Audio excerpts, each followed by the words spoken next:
ओम श्री गंगानाथाय नमः। जय श्री गुरुदेव, जय श्री दादा गुरुदेव जी। आप सभी का बहुत बहुत स्वागत है आज के सत्संग में। और आज का जो विषय है सत्संग का, ये बहुत बहुत महत्वपूर्ण है। और विषय है कि आपको सावधान होना चाहिए अगर आप नाम जप करते हैं ना, साधना करते हैं, किसी भी प्रकार का नाम जप करते हैं, तो आपके नाम जप की जो शक्ति है वो कम हो रही होगी, या आपको लग रहा होगा कि मैं नाम जप कर रहा हूँ, शक्ति नहीं मिल रही, काम नहीं हो रहा, पता नहीं क्या हो रहा है, कहाँ जा रहा है नाम जप, है ना, कहीं नाम जप आपका चोरी तो नहीं हो रहा। और आपने सुना भी होगा ना कि जब हम कोई साधना करते हैं तो अलग अलग साधनाओं के लिए अलग अलग आसन होते हैं बैठने के लिए। कुश आसन होता है ना, किसी का आसन इसका बना होता है कपड़े का। तो अलग अलग प्रकार से, अभी कितने प्रकार के आसन होते हैं ये तो भगवान ही जानता है, लेकिन बहुत तरह के आसन होते हैं। वो इसीलिए होते हैं कि जो पृथ्वी है ना, पृथ्वी हमारे शरीर के साथ, हमारा जो मूल धरा चक्र है वो पृथ्वी तत्व है, स्थूल तत्व है। तो वो धरती के साथ स्पर्श होता है, ऐसा मान, क्योंकि वो सबसे नज़दीक है। तो धरती की ऊर्जा से हम जीवित हैं। धरती जीवित है क्योंकि धरती में आप देखो, कहीं बीज डाल दो तो धरती में फल फूल पौधा, प्रकृति अपना रास्ता बना लेती है। कहीं भी घास उग जाता है ना, कहीं भी उग जाता है। तो पृथ्वी क्या है, जीवित है। और पृथ्वी का जीवन ही हम में है। जब तक पृथ्वी जीवित है तब तक हम जीवित हैं। अगर पृथ्वी में, प्रकृति में ये जननी, जो जन्म देने की जो शक्ति है, ये ना हो तो हम भी नहीं रहेंगे। तो जब तक प्रकृति स्वस्थ है तब तक हम भी स्वस्थ हैं। अगर प्रकृति बीमार हो जाए तो फिर मनुष्य भी बीमार हो जाएगा। तो हमारा सीधा संबंध है धरती के साथ। तो जब हम कोई जाप करते हैं, नाम जप करते हैं, तो उसके लिए आसन लगाना बड़ा ज़रूरी होता है। तो कुश आसन जब लगाते हैं तो वो कहते हैं कि जब नाम जप होगा तो आपके शरीर में एक ऊर्जा का संचालन होगा। वो ऊर्जा का संचालन धरती में समा जाएगा, तो फिर आपको उसका लाभ नहीं होगा। तो आप एक आसन पे बैठो, कुश आसन पे। क्योंकि कुश क्या होता है, सूखी घास होती है। तो सूखी घास क्या होती है, वो नॉन कंडक्शन ऑफ इलेक्ट्रिसिटी होती है, उसमें करंट पास नहीं होता है। ठीक है। इसी तरह से फिर अलग अलग प्रकार के आसन आ जाते हैं। कपड़े का आसन पड़ा हुआ है इधर मेरा। फिर बाघम्बर, जो बाघ होता है, हिरन होता है। मेरे पिताजी जब साधना करते थे तो उनके पास एक हिरन की छाल थी। शेर की छाल भी होती है, हिरन की भी होती है, और भी कई जानवरों की छाल हो सकती है। तो उस पर बैठकर वो नाम जप करते थे। तो हम बहुत छोटे थे उस समय, तो हम देखते थे कि, और वो छाल के ऊपर में हिरन के जो बाल होते हैं वो रहते हैं, और वो बड़ी मजबूत रहती है, बहुत हार्ड होती है वो। तो इस तरह से कई आसन होते हैं जिन पर बैठ के साधनाएँ की जाती हैं। आज के सत्संग में मैं आपको बहुत महत्वपूर्ण जानकारी दूंगा। अगर आप ये सत्संग पूरा देखोगे तो बड़ी मेहरबानी होगी आपकी। अगर आप सत्संग पूरा नहीं देखोगे तो फिर आपको बात समझ में नहीं आएगी। क्योंकि सीधा कह दूं अगर कि आपका नाम जब चोरी हो रहा है, हाँ बोल दूं, तो आपको उसकी समस्या का समाधान नहीं मिलेगा। तो पहले पूरा कॉन्सेप्ट आपको समझना पड़ेगा। तो ये 1 घंटे तक मैं बोलूँगा, और उसके बाद फिर प्रश्न उत्तर रहते हैं, कुछ 15, 20, 25 मिनट के प्रश्न उत्तर कभी कभी हो जाते हैं।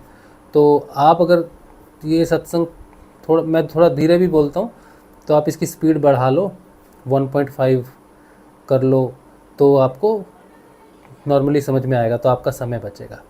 अदरवाइज़ आप इसको थोड़ा थोड़ा करके भी देख लेंगे तो भी कोई बात नहीं, एक साथ नहीं भी देखने की ज़रूरत। हाँ, जो लोग लाइव देखते हैं उनके लिए ये जो एडवर्टीज़मेंट आती है वो नहीं आएगी, क्योंकि लाइव में मैं एडवर्टीज़मेंट नहीं रखता हूँ। जब ये लाइव ख़त्म हो जाता है फिर उसके बाद एड्स आती हैं, क्योंकि एड्स आनी ज़रूरी है। तो आप ये पूरा सुनेंगे तो आपको ये कॉन्सेप्ट जो है ना, कहीं भटकना नहीं पड़ेगा आपको, कि आपका नाम जब चोरी हो रहा है तो क्या करेंगे, कैसे उसे बचाएंगे, कैसे उसे रोकेंगे। और दूसरा प्रश्न ये भी है कि हम अपना नाम जब अपनी इच्छा से किसी को दे सकते हैं क्या। जैसे हमारे घर में कोई व्यक्ति अगर बीमार हो जाता है ना, तो हम क्या उसके लिए कर सकते हैं। जैसे माता पिता अपने बच्चों के लिए करना चाहते हैं कि हम अपने बच्चों की अच्छे स्वास्थ्य के लिए या इनके लिए, इनके भाग्य के लिए हम नाम जप करें इनके लिए, तो क्योंकि वो तो बच्चे नहीं कर पाते हैं, तो क्या उनके लिए करेंगे, तो हम दान कर सकते हैं क्या अपने किया हुआ नाम जप। तो इस तरह से नाम जप किसी दूसरे के लिए किया जा सकता है कि नहीं, उसका वो कैसे होता है, उस पर भी थोड़ी सी चर्चा करेंगे। नाम जप के चोरी पर भी किस तरह के नाम जप आपको करना चाहिए जो चोरी ना हो, और भी बहुत सारी महत्वपूर्ण चीज़ें हैं। मेरा जो मुख्य विषय रहता है वो आत्म जागृति से संबंधित रहता है, ठीक है, क्योंकि मैं जितने भी सत्संग करता हूँ उसमें आत्म जागृति के संबंध में, नाम जप के संबंध में ही बातें रहती हैं ज़्यादा। और बाकी मेरे जीवन में जो भी परिवर्तन आया नाम जप से, और मैं जो कुछ भी समझ पाता हूँ उसी की मैं बात करता हूँ। तो सबसे पहले तो मैंने आज ये टी शर्ट पहनी है होली की। होली कल है शायद 3 तारीख को, 3 मार्च को। तो ये 2026 का वीडियो है, आप पता नहीं कब देखोगे, तो अभी तो लाइव चल रहा है। तो जो देख रहे होंगे, जो देखेंगे, आप सभी को होली की बहुत बहुत शुभकामनाएं। और होली एक ऐसा त्यौहार है कि हमारे जो दुख शरीर के होते हैं, या हमारी जो कुछ ऐसी कुछ चीज़ें होती हैं, ऊर्जाएं कुछ ऐसी होती हैं जिससे व्यक्ति बीमार हो जाता है कई बार, कुछ अच्छी कुछ बुरी ऊर्जाएं ऐसे होती हैं, मानते हैं लोग। तो होली का त्यौहार ऐसा होता है कि होली के त्यौहार में एक नई ऊर्जा का सृजन होता है, और होलिका दहन होता है। कई जगह पर होलिका दहन किया जाता है। तो उस होलिका दहन में हम अपनी दुख, दरिद्र, परेशानियाँ, बीमारियों को दहन करते हैं, और नए ऊर्जा के साथ हम आगे का जीवन शुरू करते हैं। तो इन त्योहारों का बहुत महत्व होता है, सभी को ये त्यौहार मनाने चाहिए। होली थोड़ी बहुत ज़रूर खेलें आप, और मज़े करें। चलिए तो शुरू करते हैं, नाम जप के विषय में शुरू करते हैं। देखिए, जैसा कि मैंने आपको बताया कि नाम जप ट्रांसफ़र किया जा सकता है। आज एक गुरु भाई ने मुझे फ़ोन किया था, उन्होंने पूछा था अपने बच्चों के लिए करना चाहते हैं, तो मैंने उन्हें अलग जवाब दिया था, क्योंकि वो एक अलग साधना करते हैं। तो मैं आपको एक एग्जांपल देता हूँ। मैंने एक बार अपना नाम जप ट्रांसफ़र किया था, और वो हुआ भी। मैंने एक बार नाम जप अपनी माता जी के लिए किया था। वो बहुत बीमार थी, उन्हें कैंसर जैसी बड़ी गंभीर प्रॉब्लम हुई थी। 2003 की बात है। तब तक हमें नाम जप के महत्व का मालूम नहीं था कि नाम जप क्या है, कैसे होता है। मैं 22 साल का रहा, और मैंने अपनी इंजीनियरिंग उस समय पूरी की थी, जस्ट फिनिश की थी। तो मुझे पता चला कि मेरी माता जी जो हैं वो अस्वस्थ हैं, बीमार हैं। तो मेरे एक नाना जी के छोटे भाई, उन्होंने मुझे कहा था कि ऐसे ऐसे नाम जप करो अपनी माता के लिए। तब तक मुझे मालूम नहीं था कि किसी के लिए कर सकते हैं, कुछ भी नहीं। तो उन्होंने मुझे मंत्र दिया था महामृत्युंजय, और वो महामृत्युंजय मंत्र मैंने भगवान शिव को नमस्कार करके अपनी माता जी के लिए किया, उनके अच्छे स्वास्थ्य के लिए किया। और उस मंत्र से मुझे लाभ हुआ, मतलब मेरी माता जी को लाभ हुआ, और वो स्वस्थ हुई। हालांकि एक समय के लिए स्वस्थ हुई, उसके बाद फिर से बीमार हुई, क्योंकि हमें उसमें बहुत सारी त्रुटियां हमसे हुई। लेकिन जितना भी हमने उनके लिए किया, उनको 1 साल का लाभ हुआ, स्वस्थ लाभ हुआ 1 साल का। उस लाइलाज बीमारी से पूर्णतः स्वस्थ हुई। और जब फिर वो उस नाम जप का जो प्रभाव था, जितना भी मैंने उनके लिए किया था, वो प्रभाव जब ख़त्म हो गया, तो फिर वापस वो बीमार हुई, और फिर उसके बाद उनका देहांत हो गया 2004 में। तो मैं इंजीनियरिंग ख़त्म करके गया था, समझो वही 2000 जून के आसपास की बात है, और फिर अगले साल अक्टूबर में उनका देहांत हुआ। तो लगभग 1.25 साल, 1.5 साल तक वो उस नाम जप से जीवित रही, उस ऊर्जा से जीवित रही जो नाम जप मैंने उनके लिए किया था। तो इस बात से एक बात तो सिद्ध होती है कि जो बाहर की जो आराधनाएं होती हैं, जो हम नाम जप करते हैं अपनों के लिए, तो उसमें हम संकल्प करते हैं। संकल्प शक्ति से हम अपने नाम जप को किसी दूसरे व्यक्ति के लिए कर सकते हैं। क्योंकि मेरी माता जी के साथ तो मेरा ब्लड रिलेशन है, तो हुआ। मैंने स्वयं पर भी किया, मुझे स्वयं भी उसका लाभ मिला मंत्र का। ये मैं साधना की बात नहीं कर रहा हूँ अभी तक मैंने जो नाम जप की बात की है, इसे आराधना बोलते हैं। कहने का मतलब ये है कि जो नाम जब हम किसी देव या देवी का या किसी शक्ति स्वरूपा का करते हैं, जिन्हें हम बाहर ब्रह्मांड में किसी स्वरूप में देखते हैं, जैसे शिव भगवान हैं, श्री कृष्ण हैं, माँ राधा हैं, शक्ति की और भी बहुत सारी अलग अलग ईष्ट हैं, गणेश जी हैं, हनुमान जी हैं और बहुत सारे ऐसे देवी देवता हैं। तो ये बाहर की आराधनाएं कहलाती हैं जो संकल्प से चलती हैं।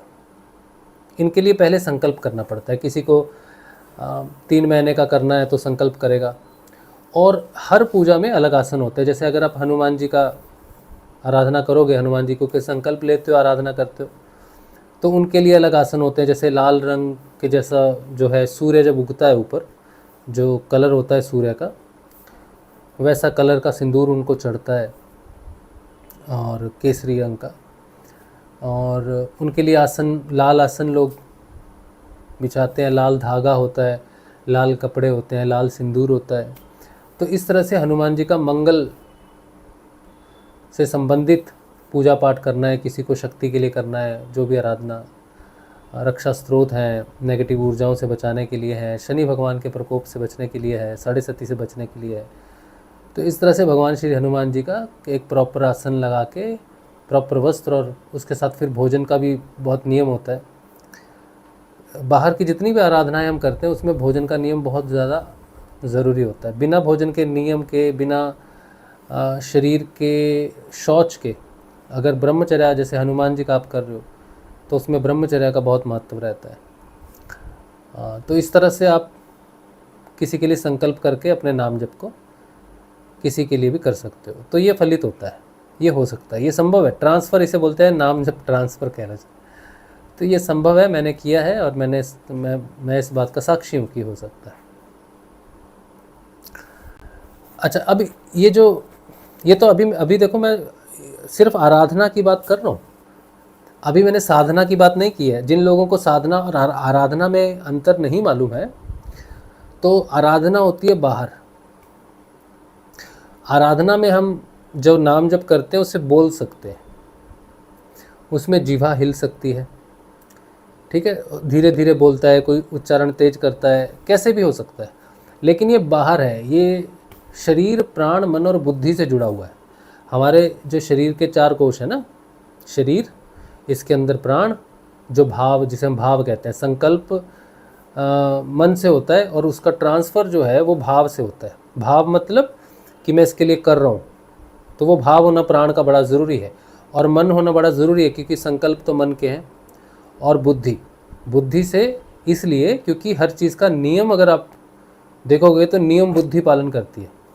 बुद्धि के हिसाब से हम किसी नियम पर चल सकते हैं। तो ये 4 चीज़ें साधना में महत्वपूर्ण होती हैं, और ये बाहरी हैं, और ये इसी जीवन में रहती हैं। जब तक आपका जीवन है, जब तक आप जीवित हो, तभी तक ये आपके ऊपर में प्रभाव रखती हैं, और तभी तक आप इसको कर सकते हो। अच्छा, और साधना को आपकी 3 स्थितियां हैं। एक तो आप जगे हुए हो, सब काम कर रहे हो, एक आप स्वप्न देख रहे हो, और एक आप सुषुप्त हो, मतलब सोए हुए हो पूरी तरह से।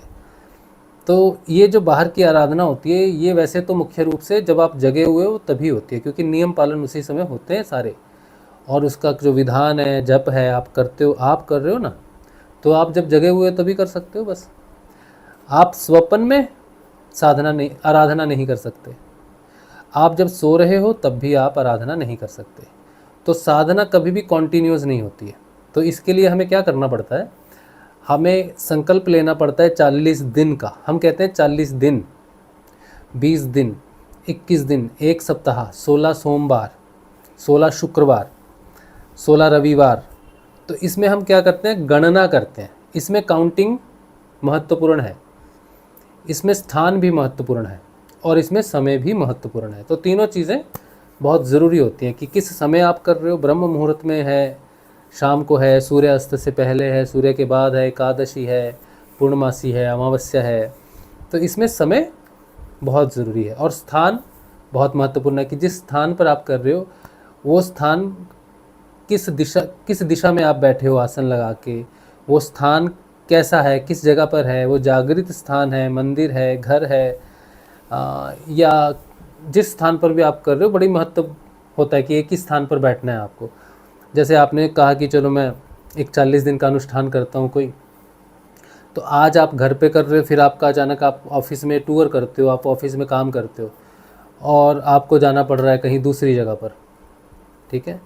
ये तो या फिर आप ऐसा कोई काम करते हो, सुबह निकलते हो रात को आते हो, तो कोई अनुष्ठान ऐसा है कि आप सुबह सूर्य जैसे उगा वैसे करो और शाम को सूर्यास्त से पहले करना पड़ेगा। तो आप कहीं बाहर हो, आप सोचोगे चलो किसी पेड़ के नीचे बैठते हैं, किसी मंदिर में जाके कर लेते हैं, हनुमान जी की आराधना है या शिव जी की आराधना है तो घर में की थी, अब किसी शिव मंदिर में बैठ जाते हैं 10-15 मिनट मुँह हाथ धोकर, तो अपना काम कर लेते हैं, फिर निकल जाएंगे।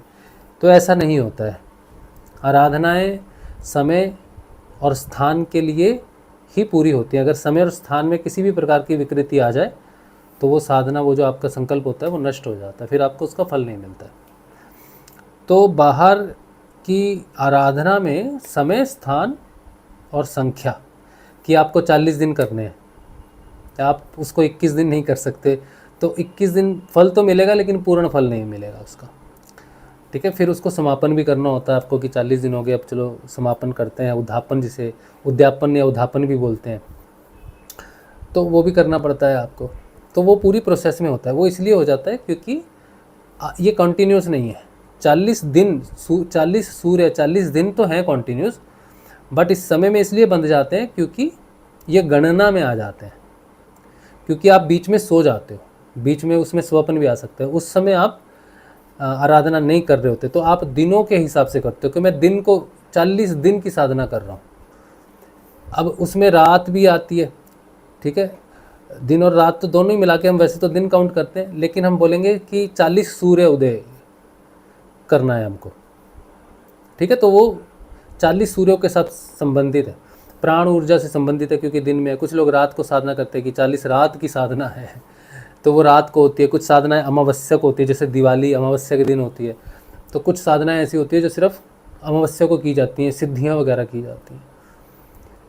तो ये सारी साधनाएं, सॉरी मुझे माफ़ कीजिए, आराधना बोलना चाहता हूँ मैं, आराधना, साधना नहीं, आराधना। तो ये सारी आराधनाएं बाहरी मुखी होती हैं और इनको हम किसी दूसरे के लिए कर सकते हैं, इनका दान भी कर सकते हैं, किसी को संकल्प करके किसी के लिए कर सकते हैं, ठीक है। अब ये जो चोरी करने की बात है कि मेरी आराधना किसी ने चोरी कर ली है, तो चोरी होना संभव नहीं है। आराधना आपको एक गुरु बहन है, उन्होंने हमें बहुत परेशान किया, हमने उनको बहुत समझाया कि देखिए आप सिर्फ ये मत देखिए कि क्या हो रहा है, आप अपनी बुद्धि से आप समझने की कोशिश मत कीजिए, आप कॉन्सेप्ट समझने की कोशिश कीजिए कि आराधना क्या होती है और आराधना किस तरह से की जाती है। कोई व्यक्ति आराधना करता है तो उसकी बुद्धि और मन बहुत, और प्राण, शरीर से तो वो, उसको पता है कि वो नाम जप रहा है, लेकिन सिर्फ शरीर काम नहीं कर रहा है, उसके पीछे उसका भाव है, जिस भाव से वो साधना होती है, और उसका संकल्प है, और फिर उसकी बुद्धि है, ठीक है। तो कोई भी व्यक्ति आपके भाव को चुरा नहीं सकता, ये असंभव है। आपका प्राण बड़ा सूक्ष्म है, समझे, प्राण बहुत सूक्ष्म है। प्राण के बंधन बांधे जा सकते हैं, प्राण के बंधन प्रेम से बांधे जा सकते हैं, नफरत से बांधे जा सकते हैं, ईर्ष्या से बांधे जा सकते हैं, क्रोध से बांधे जा सकते हैं, और अग्नि को साक्षी मानकर भी बांधे जाते हैं। जैसे हम कहते हैं धर्म पत्नी, ये मेरी धर्म पत्नी है, ये मेरा धर्म का पुत्र है। तो धर्म का पुत्र और धर्म की पत्नी का मतलब है कि हमने किसी चीज़ को साक्षी मानकर उनको अपनाया है, अपने जीवन का हिस्सा बनाया है। जब हम धर्म से किसी के साथ जुड़ते हैं तब हमारे जो नक्षत्र हैं या जो हमारे ग्रह हैं, जन्म गोचर, जो भी गोचर में हम चलते हैं, फिर उनका भी एक साथ प्रभाव पड़ना शुरू हो जाता है। जैसे जब शादी होती है, किसी स्त्री और पुरुष की जब शादी होती है तो उनके ग्रहों का भी योग हो जाता है आपस में। तो शादी के बाद भाग्य बदल जाता है, पुरुष का, स्त्री का भाग्य बदल जाता है। क्यों बदल जाता है भाग्य? क्योंकि अब उसे वो मिल रहा है, किसी की जन्म पत्रिका में, जन्म कुंडली में किसी का कोई ग्रह है जो वीक है, लेकिन अगर उसका जीवन साथी है, उसका वो ग्रह मजबूत है, तो वो जब उनका योग हो जाता है तो उसका मिक्स हो जाता है, उनका दोनों का एडिशन हो जाता है। तो आपने देखा होगा कोई बहुत गरीब है और किसी ऐसे व्यक्ति के साथ शादी हो जाती है जो बहुत धनवान है, तो उसे उसका धन प्राप्त हो जाता है, उसका जीवन बदल जाता है। तो जिसके खुद के जीवन में अपनी कोई कमाई नहीं है, लेकिन शादी के बाद उसके जीवन में नौकरी अच्छी लग जाएगी, बिजनेस का फ़ायदा हो जाएगा, इस तरह से शादी के बाद भी होता है। तो धर्म से जब हम किसी से जुड़ते हैं तब भाग्य परिवर्तन होता है, ग्रहों का मेल हो जाता है, तो जीवन बदल जाता है। एक एक एक बहुत बड़ी कहानी है, एक स्पिरिचुअल आध्यात्मिक कहानी है। एक जालंधर नाम से एक असुर हुए और शिव जी के क्रोध से उत्पन्न हुए थे। उनकी पत्नी बहुत भक्त थी भगवान श्री हरि की, तो जालंधर को मारना संभव था क्योंकि उनकी पत्नी बहुत पवित्र थी। तो जब तक उनकी पत्नी अपवित्र ना हो तब तक वो जालंधर को नहीं मार सकते। तो नारायण भगवान ने उनका शील भंग किया। तो जब उनको पता चला कि मैं तो नारायण की ही पुजारी हूँ और नारायण ने ही ऐसा किया, तब उन्होंने भगवान को कहा कि जिस तरह का कार्य आपने किया है वो तो पत्थर हृदय कार्य है, वो तो पत्थर हो जाओगे आप। तब वहाँ से शालिग्राम, जो भगवान नारायण की जो पूजा होती है शालिग्राम की, तब शालिग्राम आए और जो जालंधर की पत्नी थी वृंदा, उनको फिर भगवान ने आशीर्वाद दिया कि मैं जो पत्थर बनूंगा, जो शालिग्राम होऊंगा, मुझ पर जो पूजा की जाएगी, जिस पत्र से पूजा की जाएगी वो तुम होगी। तो जब उन्होंने शरीर त्यागा वृंदा माँ ने, तब वो तुलसी के पौधे के रूप में प्रकट हुई। तो शालिग्राम पर तुलसी का पत्र चढ़ता है, ठीक है, लेकिन क्योंकि शिव ने वध किया तो शिव जी को तुलसी नहीं चढ़ती है। तो ये मान्यताएं हैं, ऐसा मैंने सुना है, समझा है चीज़ों को।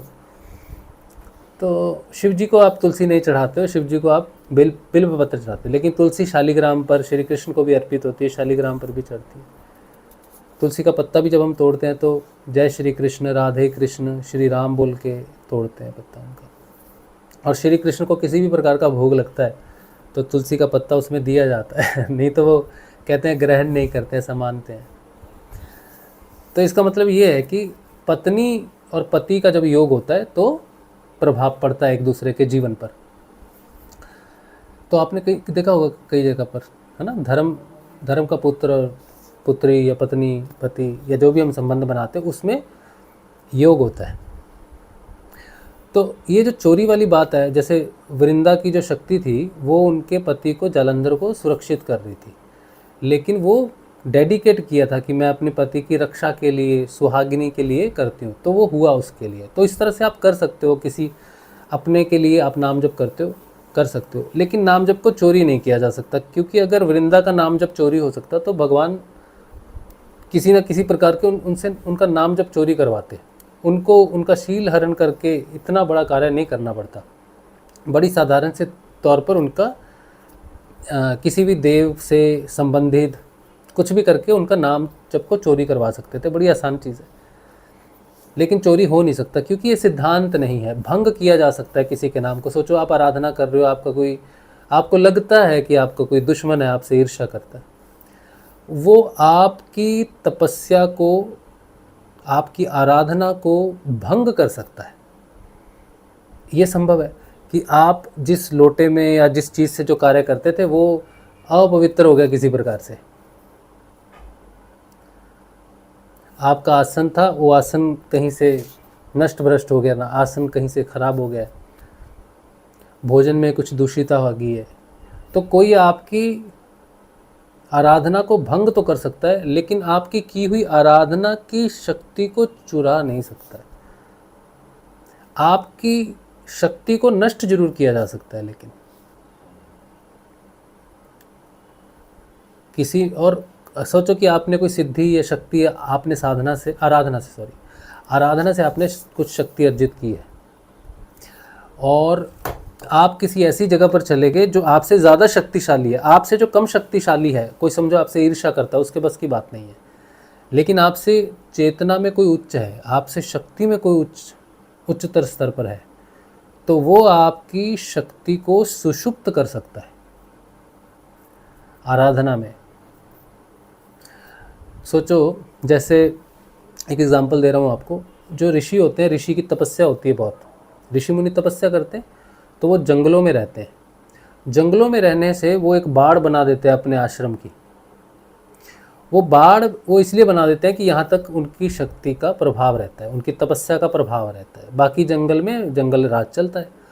तो कोई शेर या कोई हिरन है, भागता हुआ शेर से अपने प्राण बचाता हुआ वो ऋषि की जो एरिया है, ऋषि की कुटिया का जो एरिया है, बाड़ है, उसमें घुस जाता है प्राण बचाने के लिए। तो जो शेर उसके पीछे पड़ा उसको खाने के लिए, वो उस बाड़ में घुस नहीं पाता है। अगर वो घुस जाता है उसके अंदर शेर, तो उसका हृदय परिवर्तन हो जाता है और वो अब हिरण को खा नहीं सकता, हिंसा नहीं कर सकता किसी प्रकार की। तो ऋषि की जो शक्ति है वो क्रोध की शक्ति से, उसने क्रोध को विजय प्राप्त किया है अपनी आराधना से, अपनी साधना से, अपनी तपस्या से उसने स्वयं के क्रोध पर विजय पाई हुई है। जो व्यक्ति स्वयं के क्रोध पर विजय प्राप्त कर लेता है वो दूसरे के क्रोध को नष्ट कर सकता है। अगर मुझ में क्रोध है जरा सा भी और आप मुझ पर बहुत क्रोधित होते हो किसी प्रकार से, तो मेरी तपस्या, अगर मैं पूरी तरह से शांत नहीं हूँ तो फिर तो मैं पिटूंगा आपसे। लेकिन अगर मैं पूर्ण रूप से शांत हूँ, मैंने अपने क्रोध पर विजय प्राप्त कर ली है, तो संसार का कोई भी व्यक्ति हो, जानवर हो, कोई भी हो, वो पूरे क्रोध में भी अगर मुझ पर प्रहार करे तो उसका प्रहार मुझ पर, क्रोध में किया हुआ प्रहार मुझ पर किसी प्रकार की कोई हानि नहीं करेगा, बल्कि वो शांत हो जाएगा अपने आप। तो आपने देखा होगा ना कई चीज़ों में कि प्रहार तो किया जाता है, लेकिन हम अपनी शक्ति से नाम जब नमस्कार करते हैं और वो जो प्रभाव है वो क्षीण हो जाता है। कोई व्यक्ति जब गुरु की शरण में होता है, उस पर किसी तरह का कोई बाहरी प्रकोप होता है, कोई काला जादू है, किसी प्रकार की कोई क्रिया की हुई है, कोई उसके पीछे पड़ा हुआ है, दुश्मन है, जब वो गुरु की शरण में आ जाता है तो उस पर वो प्रभाव नहीं पड़ते। बीमारियों के, ग्रहों के, लाइलाज बीमारियों के, वो सारे ठीक होने लग जाते हैं गुरु के संदर्भ में, गुरु के संपर्क में आने से। क्यों? क्योंकि गुरु ने उन चीज़ों पर विजय प्राप्त की हुई है। और जब कोई उनकी रक्षा में आ जाता है, रक्षा घेरे में आ जाता है, तो फिर वो सुरक्षा में आ जाता है। इसीलिए गुरु प्राण बचा लेते हैं। ठीक है? तो इसका मतलब ये है कि आपकी शक्ति को चुरा नहीं सकता कोई, लेकिन नष्ट कर सकता है।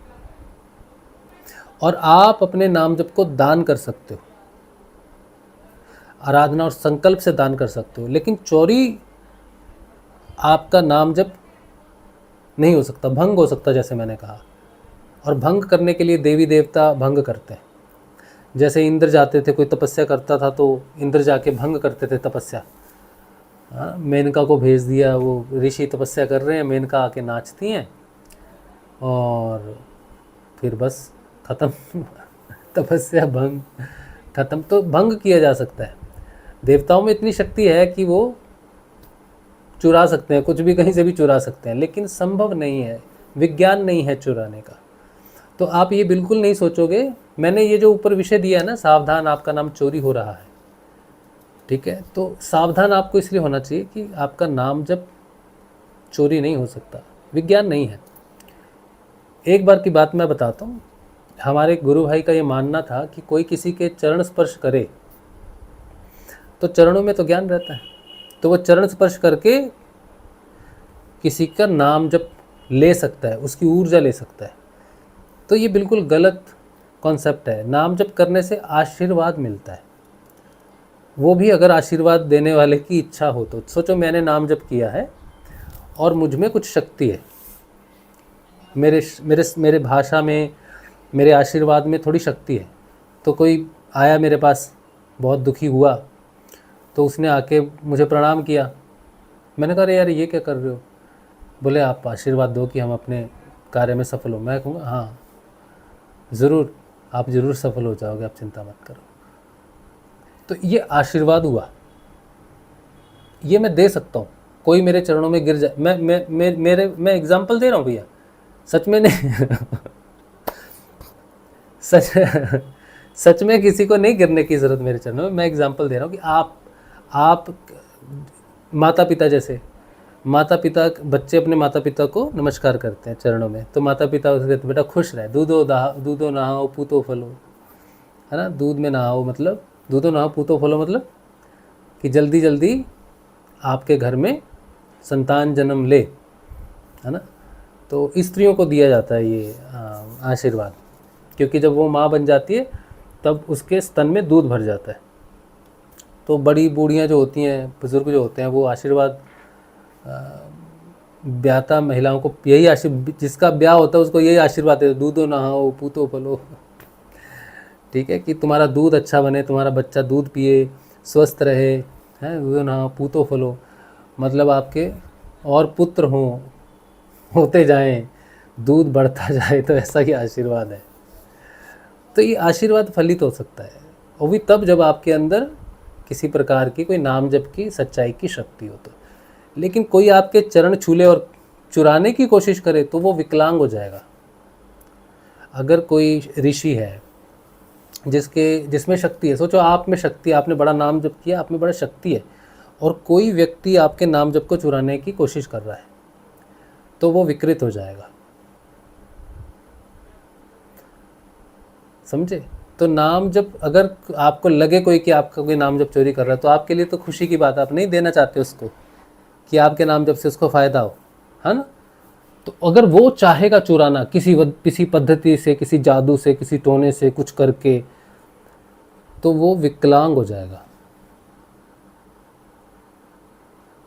ये सही, क्योंकि ये ऐसा हुआ है। लेकिन किसी ने चोरी करके, कोई भी संसार में कहीं भी ऐसी कोई भी एग्जाम्पल आपको नहीं मिलेगी कि कोई व्यक्ति है वो संत बन गया है, साधु बन गया, बड़ा शक्तिशाली बन गया है, उससे पूछा कि तुम शक्तिशाली कैसे बने, तो वो कहेगा मैंने उस साधु की सारी तपस्या चुरा ली है। कहीं इतिहास में, किसी किताब में, कहीं भी आपको ये नहीं मिलेगा, समझे, क्योंकि नहीं है। लेकिन विकलांग हो जाते हैं लोग किसी ऐसे व्यक्ति के साथ द्वेष भाव रखने से, ईर्ष्या भाव रखने से, जो सच्चा हो। लोग कहते हैं भगवान ने इसे सजा दे दी, हाँ, ये उन संत से, उन ऋषि से, उस साधक से ईर्ष्या करता था, अब ये विकलांग हो गया है तो भगवान ने इसको सजा दे दी, है ना, ऐसा बोलते हैं ना। ऐसा नहीं होता है, भगवान कर्म का फल जरूर देते हैं, लेकिन जो हम नाम जप करते हैं ना, वो मूल रूप से अग्नि का स्वरूप है। भगवान के जितना भी नाम जप, चाहे साधना में करो, चाहे आराधना में करो, वो अग्नि का स्वरूप होता है। उसे हम बोलते हैं तपश्चर्या। नाम जप को क्या बोलते हैं? भक्ति की शक्ति, और शक्ति क्या है? तपश्चर्या, अग्नि होती है वो। तो जो नाम जप से जो अग्नि प्रकट होती है, तपश्चर्या प्रकट होती है, वो जलाती है। लेकिन जो व्यक्ति स्वयं करता है तपश्चर्या, उसके अंदर की बुराई को जला देती है उसकी तपश्चर्या। नाम जप करने से क्या होता है? सरलता आती है। क्यों सरलता आ गई? पहले क्यों नहीं थी? पहले क्या कठिनाई थी? स्वभाव में थोड़ी ईर्ष्या थी, थोड़ा अहंकार था, थोड़ा क्रोध था। तो साधना, तपश्चर्या, नाम जप से वो धीरे धीरे जलकर नष्ट हो जाता है। तो तपश्चर्या वो अग्नि है जो बुराई को जलाती है। आपके अंदर होगा तो आपकी बुराई को जलाएगी और आपकी अच्छाई को बढ़ाएगी, आपको एक अच्छा इंसान बना के सामने रखेगी। लेकिन अगर कोई दूसरा व्यक्ति आपकी उस तपश्चर्या को छुएगा, अब गैस है, आग जल रही है, तपश्चर्या है अग्नि, उसको कोई छुएगा तो जल जाएगा। तो चुराने के भाव से विकलांग हो जाएगा। इसकी एक मैं एग्जांपल भी देता हूँ आपको। हमारे गुरुजी तो गुरुजी हैं, तो हमारे एक गुरु भाई हैं, बाद में तो उनको समझ में आ गई, लेकिन मैं उनकी एग्जांपल इसलिए दे रहा हूँ कि यहाँ पर थोड़ी सी रेलिवेंस है उसकी। उनको लगता था कि गुरु की जो शक्ति होती है वो अंगूठे में, जो राइट पैर का जो अंगूठा होता है, उसमें से लगातार प्रवाहित होती रहती है। वो तो सही बात है, आशीर्वाद तो, गुरु तो ज्ञान के समंदर हैं। तो जो झुकता है गुरु को प्रणाम करता है, और गुरु जिसके सिर पर हाथ रख दे, जो गुरु के चरणों में माथा रख देता है, तो उसको वो प्राप्त हो जाती है शक्ति। तो उन्हें ये लगता था कि गुरुदेव के अंगूठे में है इनकी शक्ति, तो अगर इनको प्रणाम करना है तो अंगूठे में करना है। तो उनका भाव क्या है? गुरुदेव से ज्ञान लेना है, कृपा विरपा नहीं चाहिए उनको। उनके भाव ऐसा है कि इनके अंगूठे में है सब कुछ। तो एक तरह से भाव तो यही हुआ ना कि मैं अंगूठे में रखूँगा तो मुझे मिल जाएगी शक्ति।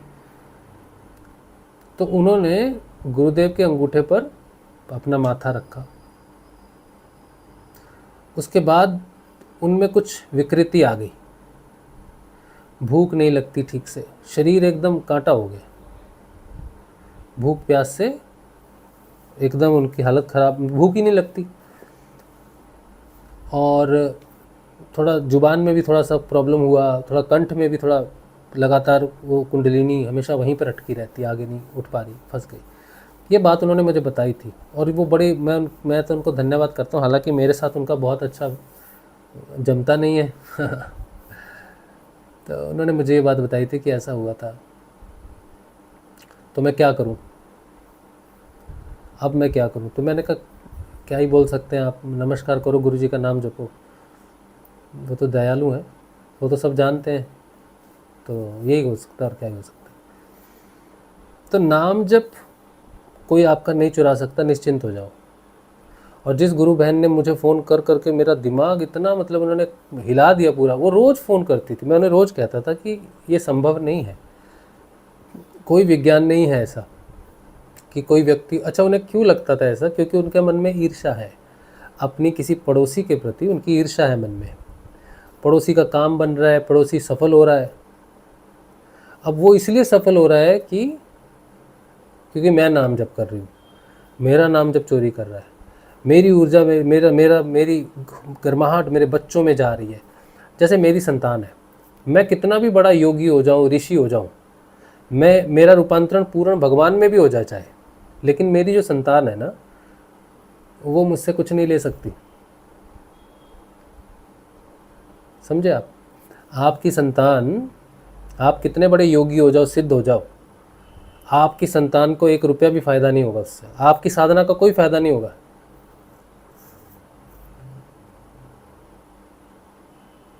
और वो बोल रही हैं कि मेरे दोनों बच्चों में मेरी ऊर्जा जा रही है, शक्ति जा रही है। मैंने कहा ये संभव ही नहीं है, ऐसा हो सकता तो क्या ही बात होती। सारे माता पिता अपनी सारी ऊर्जा, सारी शक्ति पहले अपनी संतान को ही देते।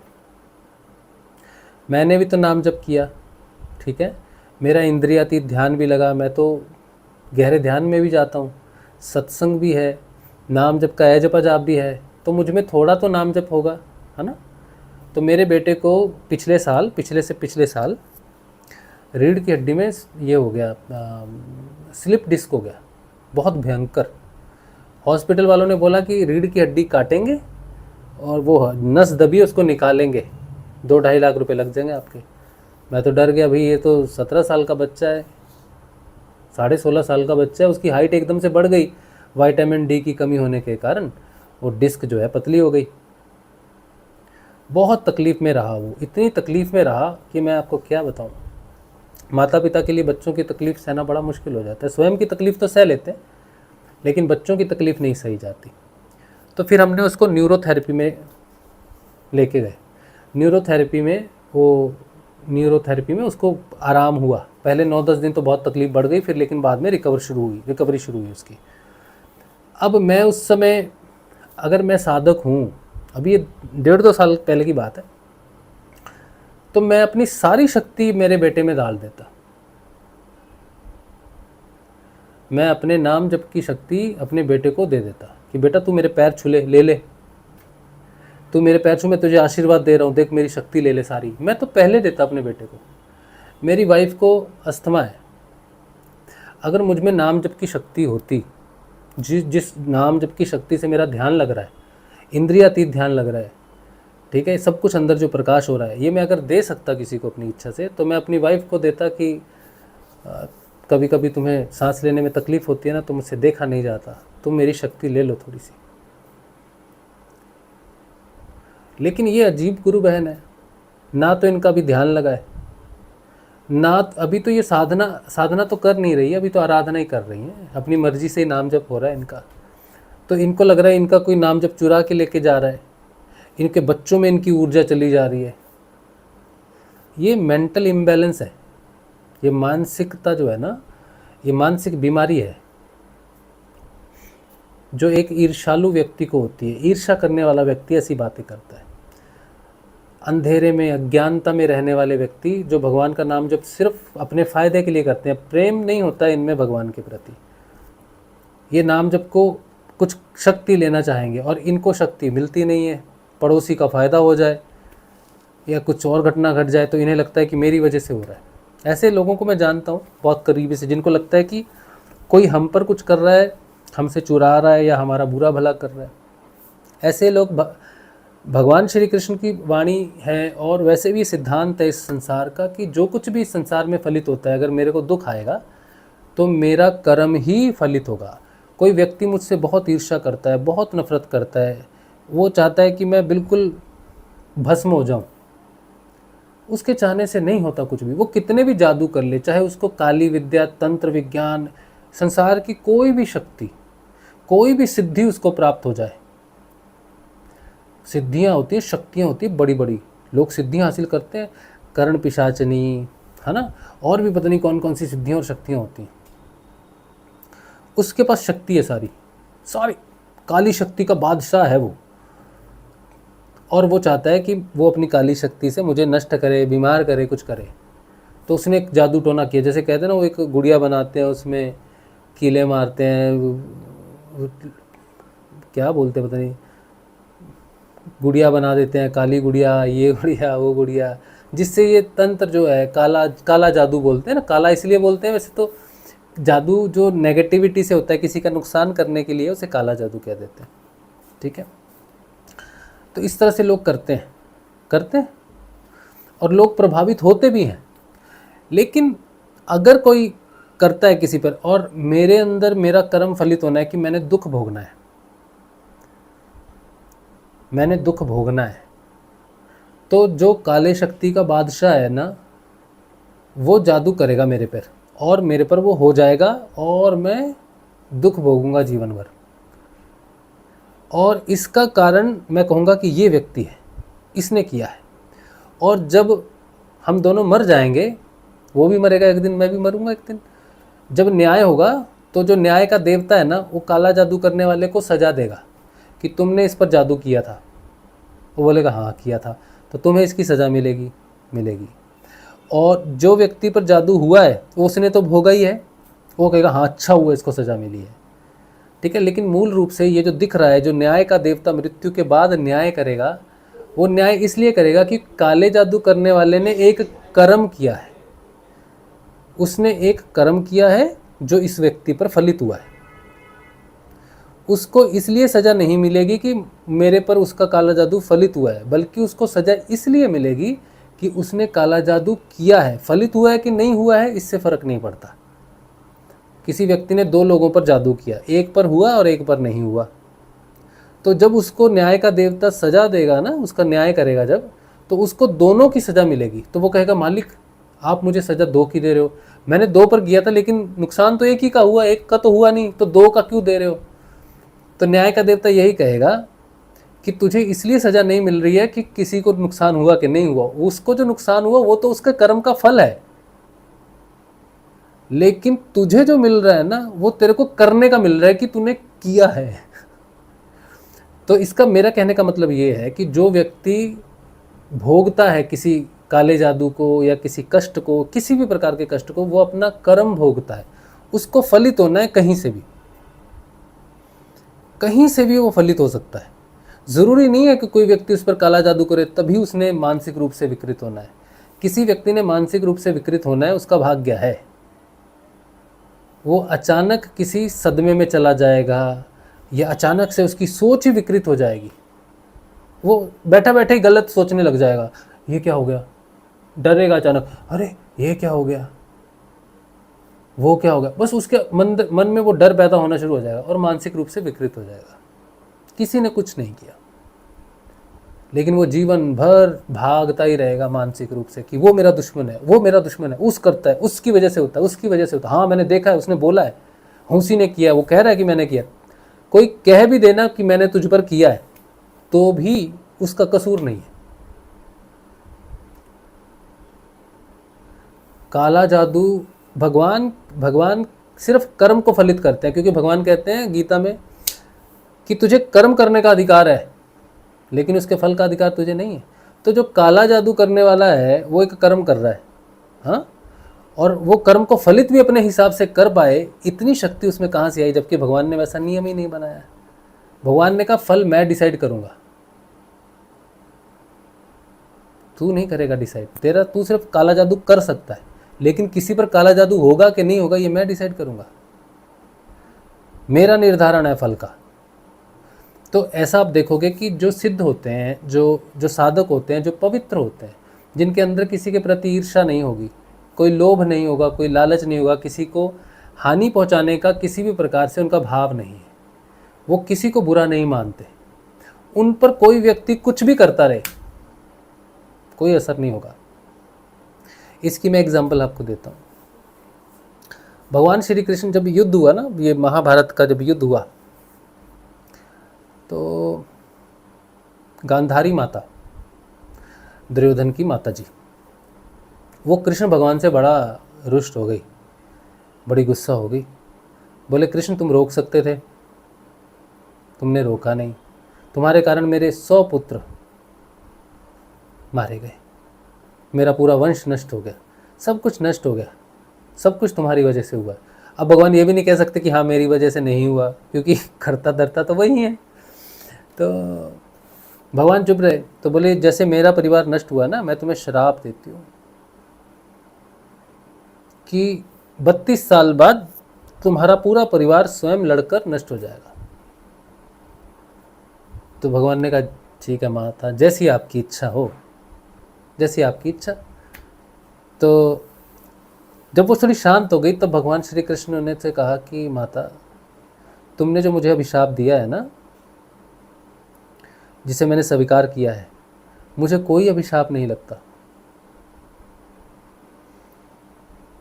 मुझे ना कोई आशीर्वाद फलित होता है, ना ही मुझे कोई अभिशाप फलित होता है।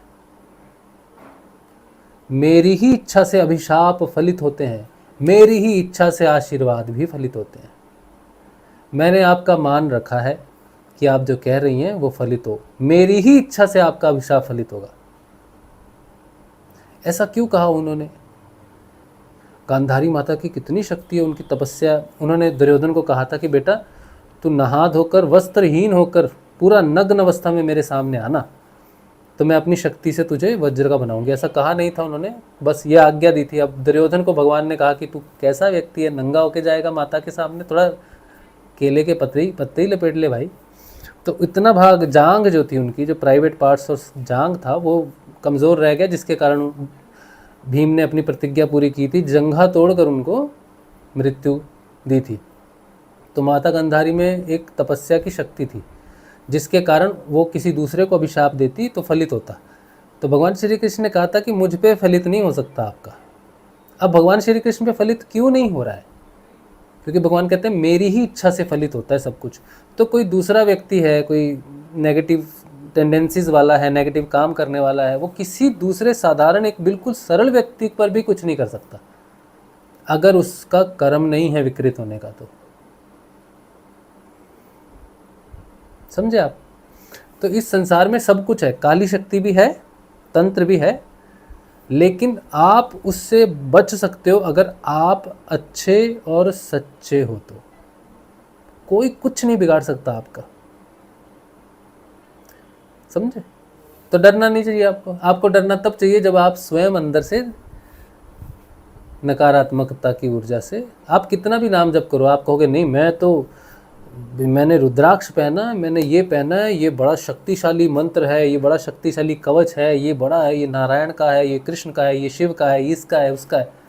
आप कुछ भी करो, लेकिन अगर आपके अंदर नेगेटिविटी है ना, तो आपका क्रोध आपको जला देगा। दूसरे किसी की ज़रूरत नहीं है आपको अपना बुरा करने के लिए, आपको क्रोध आ जाएगा, किसी की बात से क्रोध आ जाएगा आप पर। आपको ये लगेगा कि कोई व्यक्ति आपको नष्ट करना चाहता है, इस बात से आपको क्रोध आ जाएगा। उस क्रोध में ही आप स्वयं को नष्ट कर दूंगा। कवच तो बाहर से रक्षा कर रहा है लेकिन आपको नष्ट करने वाले जो आपके दुश्मन है ना, ईर्ष्या, क्रोध, अज्ञानता, अविद्या, वो तो आपके अंदर है, वो अंदर से भस्म कर देंगे आपको। ज़रूरत ही नहीं है बाहर किसी की। तो अभी मैंने सिर्फ आराधना का विषय बोला है, तो आराधना में ये सारी चीज़ें जो मैंने आपको बोली है, इसको मैं थोड़ा समअप कर देता हूँ। नाम जप को दान किया जा सकता है संकल्प से।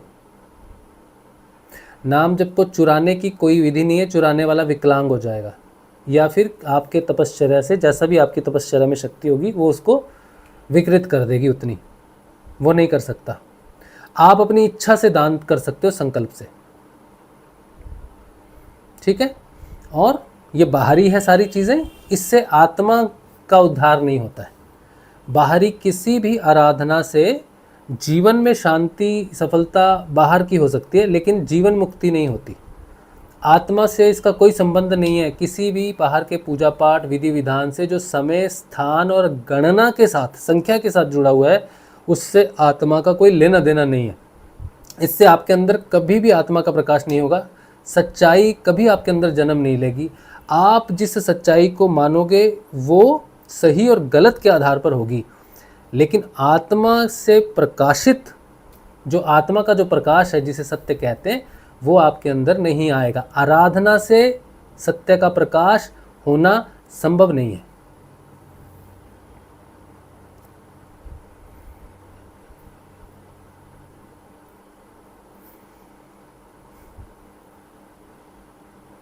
एक मंत्र है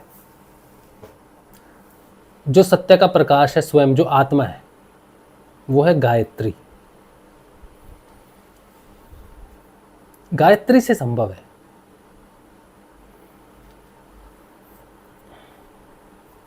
गायत्री क्या है? आत्मा का प्रकाश है, सत्य स्वरूप है।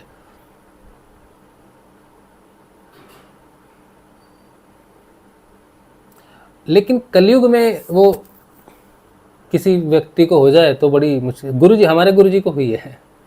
हमारे गुरुदेव को गायत्री की सिद्धि हुई थी 1969 1 जनवरी को। लेकिन वो गुरुदेव ने कहा कि वो कुछ पुराने जन्म के संस्कार, कुछ चीज़ें होती हैं इसलिए हो गई, नहीं तो लोग करते हैं वैसा नहीं होता। लेकिन तो किसी के अंदर आत्मा का प्रकाश हो, किसी की आत्म जागृति हो, उसके अंदर वो प्रकाश संभव है। क्योंकि जो गायत्री है ना, वो स्वयं प्रकाश ही है। सविता देवी का प्रकाश बोलते हैं। और जो गायत्री मंत्र है वो यही है, ओम भूर्भुव स्वहा। भूर भुव स्वहा, ये 3 लोक हैं जिसे हम मणिपुर, स्वादिष्ठान और मूलधारा चक्र, यही नीचे संसार में गणना में अंधकार है ये, ठीक है। तो हम क्या बोलते हैं उसे शब्द से कि इन तीनों लोकों में वो प्रकाश उतर कर आए, जिसे हम सत्य का प्रकाश कहते हैं, जिसे हम सविता देवी का प्रकाश कह रहे हैं, जिसे हम सत्य का प्रकाश कह रहे हैं, जिसे हम आत्मा का प्रकाश कह रहे हैं। तो ये आत्मा का प्रकाश प्रकट हो सकता है गायत्री से। लेकिन एक चीज है, बड़ी बड़ी सूक्ष्म सी चीज है इसमें, बहुत सूक्ष्म। गायत्री माँ स्वयं आत्मा या आत्मा का प्रकाश है, ये आप मान लो, ठीक है। क्योंकि आत्मा के प्रकाश में, और आत्मा जैसे सूर्य से सूर्य की रोशनी है, दोनों अलग नहीं कर सकते आप। सूर्य को सूर्य के प्रकाश से अलग नहीं कर सकते कि सूर्य तो है, सूर्य का प्रकाश नहीं है, अलग हो सकती है बात? नहीं। तो सत्य और आत्मा को अलग नहीं किया जा सकता। तो सत्य रूपी प्रकाश को, आत्मा को अलग नहीं किया जा सकता। तो जो माँ गायत्री जो प्रकाश स्वरूप है, वो अगर प्रकाश स्वरूप है तो वो आत्मा ही है, उनको आत्मा से अलग नहीं किया जा सकता, है ना। लेकिन फिर भी मेरा ये अनुभव है कि किसी के अंदर गायत्री की शक्ति आने लगी, कोई गायत्री की साधना कर रहा है, गायत्री का जप कर रहा है, उसके अंदर गायत्री की शक्ति आनी शुरू होती है। जब किसी के अंदर गायत्री माता की शक्ति, वो सत्य का प्रकाश होने लग जाता है ना, तो उस व्यक्ति के लिए झूठ बोलना संभव हो जाएगा। तो वो संसार में अब उसका बुरे दिन शुरू हो गए, समझो। कलयुग में किसी को गायत्री की सिद्धि होगी तो समझो उसके बुरे दिन शुरू हो गए, क्योंकि अब वो झूठ नहीं बोल सकता, किसी से ईर्ष्या नहीं कर सकता, किसी का नुकसान नहीं कर सकता। अब कोई व्यक्ति उसको दिखा कि ये दुखी है, तकलीफ में है, तो उसने कहा कि यार तुम बड़े तकलीफ में हो, तुम एक काम करो, तुम उसके पास जाओ, तुम्हारा ऐसे काम हो जाना चाहिए, उसका काम हो जाएगा। अब ये व्यक्ति संसार की भलाई तो कर सकता है, लेकिन स्वयं की भलाई नहीं होगी इसकी। सूर्य सारे संसार को प्रकाशित करता है, सारे विश्व को प्रकाशित करता है, लेकिन स्वयं जलता है। और जो चीज़ जलती है वो धीरे धीरे जलकर नष्ट हो जाती है एक दिन। तो उसकी एक आयु है, जो ऊपर ब्रह्मांड में जो ऊपर सूर्य दिखाई दे रहा है ना, इसकी एक आयु है। साइंटिस्ट को पूछोगे ना तो बोलेंगे इतना बिलियन ईयर्स तक ये सूर्य रहेगा, फिर ये नहीं रहेगा, इसकी शक्ति क्षीण हो जाएगी। तो हर किसी जलने वाली चीज़ की शक्ति है। तो जिस मनुष्य के अंदर वो प्रकाश प्रकट हो जाएगा वो सबको प्रकाशित करेगा बाहर, लेकिन स्वयं जलेगा। हमारे गुरुदेव ने भी कहा है कि जो संसारिक व्यक्ति होते हैं ना, जो ग्रस्त होते हैं, ग्रस्तों के लिए गायत्री की साधना नहीं है, क्योंकि ये जीवन में सफलता के लिए नहीं है, बल्कि जीवन में प्रकाश के लिए है, सत्य के प्रकाश के लिए, आत्मा के प्रकाश के लिए है। इसकी जो मेन मैं बात कर रहा हूँ कि ऐसे लोग मैंने देखे हैं जिनमें गायत्री की शक्ति किसी हद तक है, लेकिन आत्म जागृति नहीं है उनमें, आत्मा की जागृति नहीं है, लेकिन गायत्री की शक्ति है।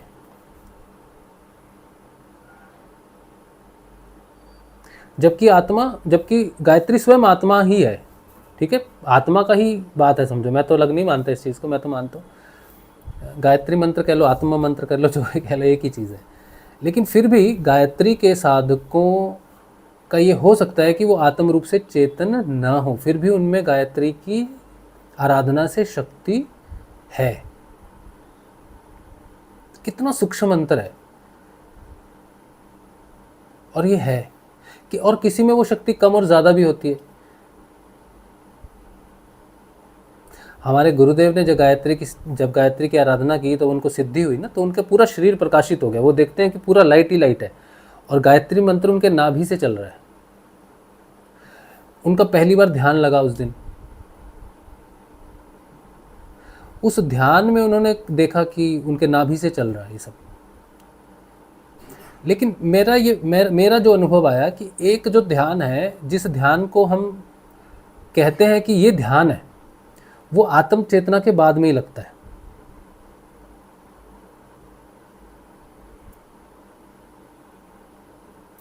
और ये जो आत्म चेतना की मैं बात कर रहा हूँ, जिसकी आत्म चेतना हो जाएगी, जो आत्मा रूप से चेतन हो जाएगा, उसके अंदर ये सत्य का प्रकाश जिसे गायत्री कहते हैं, ये प्रकट होगा, स्वयं प्रकट हो जाएगा। क्योंकि जहां भी वो सत्य प्रकट होता है, समझो गायत्री माँ प्रकट हो गई है। जहां आत्म चेतना होगी वहां माँ गायत्री प्रकट होंगी ही होंगी, क्योंकि वही तो है प्रकाश। अलग से कोई गायत्री की साधना करेगा तो उसे गायत्री साधना का जो प्रकाश है उसका लाभ होगा। लेकिन अगर किसी की आत्म चेतना हो जाए तो स्वयं गायत्री ही उसके अंदर प्रकट हो जाएंगी सत्य के रूप में। सत्य ही वो प्रकाश है जो माया के इस अंधकार के आवरण को क्षीण करके हमें माया की सच्चाई की बताता है, माया का पर्दा फाश करता है। कौन? सत्य रूपी प्रकाश जो माया पर पड़ता है। माया तो काली है ना, अंधकार, अविद्या, अज्ञानता माया है। और सत्य का प्रकाश जब पड़ता है, कहता है कहाँ है माया, कहाँ अज्ञानता, कहाँ विद्या, खत्म हो जाता है सब। फिर सिर्फ एक ही चीज दिखाई देती है, ईश्वर। हाँ अच्छा चलो, तो ये तो मैं कहीं और बात में निकल गए हम लोग। अब ये बात थी आराधना की, ठीक। साधना, अब साधना के विषय में आते हैं कि साधना में नाम जप क्या है। यार ये तो बहुत लंबा हो गया सत्संग ना, बहुत लंबा हो गया ना। I am so sorry. अभी एक ही पार्ट खत्म हुआ है अभी सिर्फ साधना के विषय में, अभी मैंने पूरा नहीं बोला, बहुत कुछ बोलना था इसमें मुझे, लेकिन इतना काफ़ी है। मूल रूप से तो आपको पता चल गया होगा। 1 मिनट का ब्रेक ले लें, 1 मिनट का, है ना। तो एक काम करता हूँ मैं, मेरी एक पुस्तक है जो मैंने आत्म जागृति के ऊपर में लिखी है, वो पुस्तक आप छोटा सा 1 मिनट का ट्रेलर देख लो, मैं भी 1 मिनट का ब्रेक ले लूँगा ना, पानी वानी मैं पी लेता हूँ ज़रा। आप ये ट्रेलर देख लो, जो मेरी पुस्तक लेना चाहे वो ले सकता है।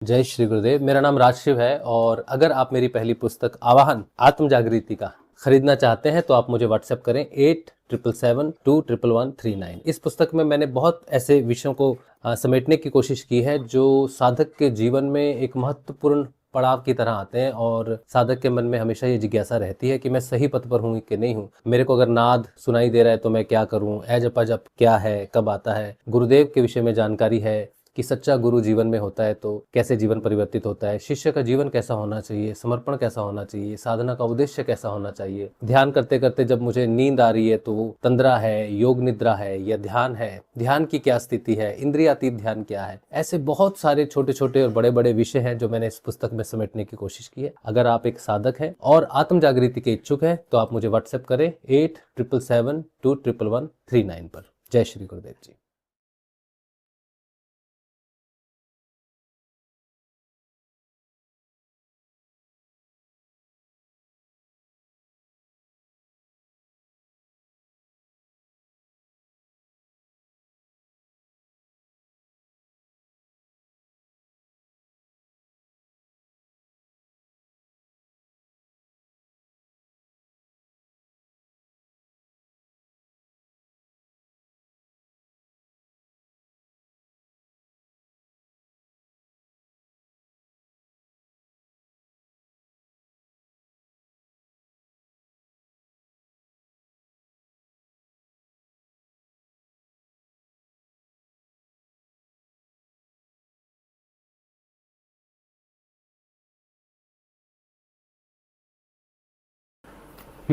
तो ये पुस्तक आपने देखी, आत्म जागृति का आवाहन, ये वो पुस्तक है। ठीक है, आप इसे ले सकते हो। इसका मूल्य है 450 रुपये कोरियर मिला के। आपको मुझे, आप इसे, वैसे तो अमेज़ॉन से थोड़ी महंगी पड़ती है।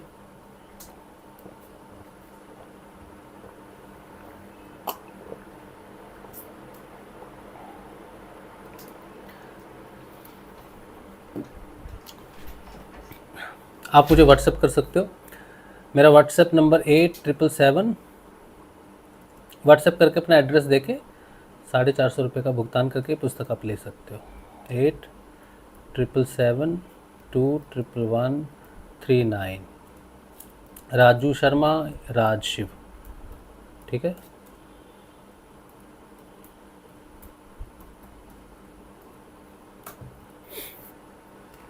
तो ये पुस्तक, इसमें आत्म जागृति के विषय में बहुत कुछ है, साधना के विषय में बहुत कुछ है। कोई साधक होगा, साधना करना चाहता है, इस दिशा में आगे बढ़ना चाहता है, तो पुस्तक बहुत सहायता करेगी आपको।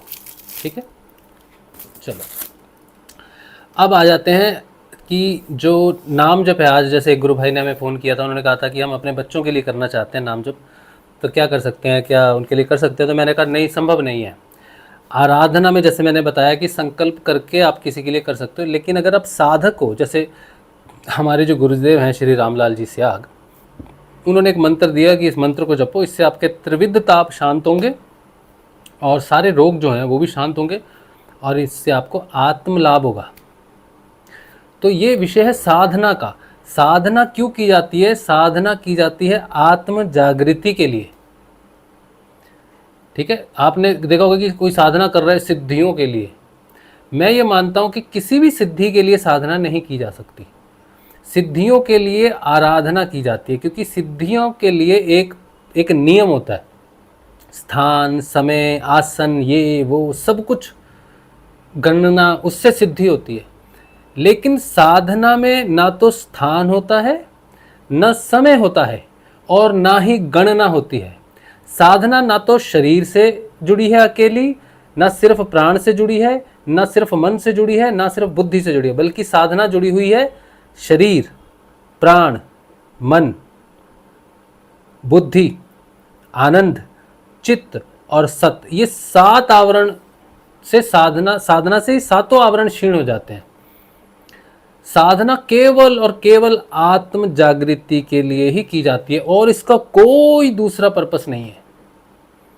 बाकी जो कुछ भी महत्वाकांक्षाएं, इच्छाएं, सिद्धियां या जो कुछ भी प्राप्त करने के लिए किया जाता है, जितना भी नाम जप है, हनुमान जी का है, शिव जी का है, कृष्ण जी का है, राधा जी का है, और जितने भी देवी देवता, जितना कुछ भी है संसार में, आत्म जागृति के अलावा जो कुछ भी करना है आपको, वो आराधना है।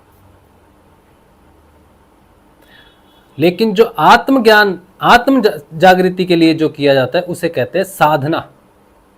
और आराधना किसी भी देव, देवी, इष्ट, किसी भी शक्ति को मान के आप आराधना कर सकते हो।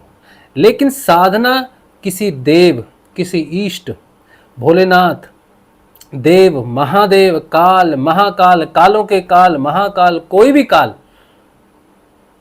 साधना नहीं होती। साधना केवल केवल केवल गुरु के सानिध्य में होती है, और वो गुरु जिसके सानिध्य में आत्म जागृति की साधना की जाती है वो केवल योगेश्वर होता है। सदगुरु, महागुरु, गुरुओं का गुरु, ये सब कुछ नहीं है, ये सब अपने अपनी जगह है। लेकिन जो आत्म जागृति प्रदान करता है वो होता है पूर्ण समर्थ सदगुरुदेव। वो किसी प्रकार का कोई नियम लागू नहीं करता। वो दिन का, रात का, मुहूर्त का, दिशा का, समय का, गणना का कोई बंधन नहीं बांधता। स्त्री, पुरुष, किन्नर, इसका कोई भी नियम नहीं है। केवल मनुष्य होना चाहिए, वो तीनों लिंगों में से कोई भी हो सकता है। और जो गुरु आत्म चेतना के लिए देगा वो एकनिष्ठ होगा, एक ही आराधना बताएगा सभी को, किसी के लिए अलग नियम नहीं होगा कि तू हिंदू है, तू मुस्लिम है, तू ये है, तेरे घर में भूत बाधा, प्रेत बाधा, कैंसर बाधा, ये बाधा, वो बाधा, अलग बाधा, इधर की बाधा, उधर की बाधा, इसके लिए अलग, उसके लिए ये, उसके लिए घर बदल दो, उसके लिए ये मंत्र, ये पूजा, ये आराधना, ये यज्ञ, कुछ नहीं कहेगा वो कहेगा एक नाम सभी को देगा, उसी नाम से ही सारा कुछ संभव होगा। क्योंकि जो नाम आत्मा को चेतन कर सकता है वो संसार के सभी दुखों को नष्ट कर सकता है, सुखों को भी।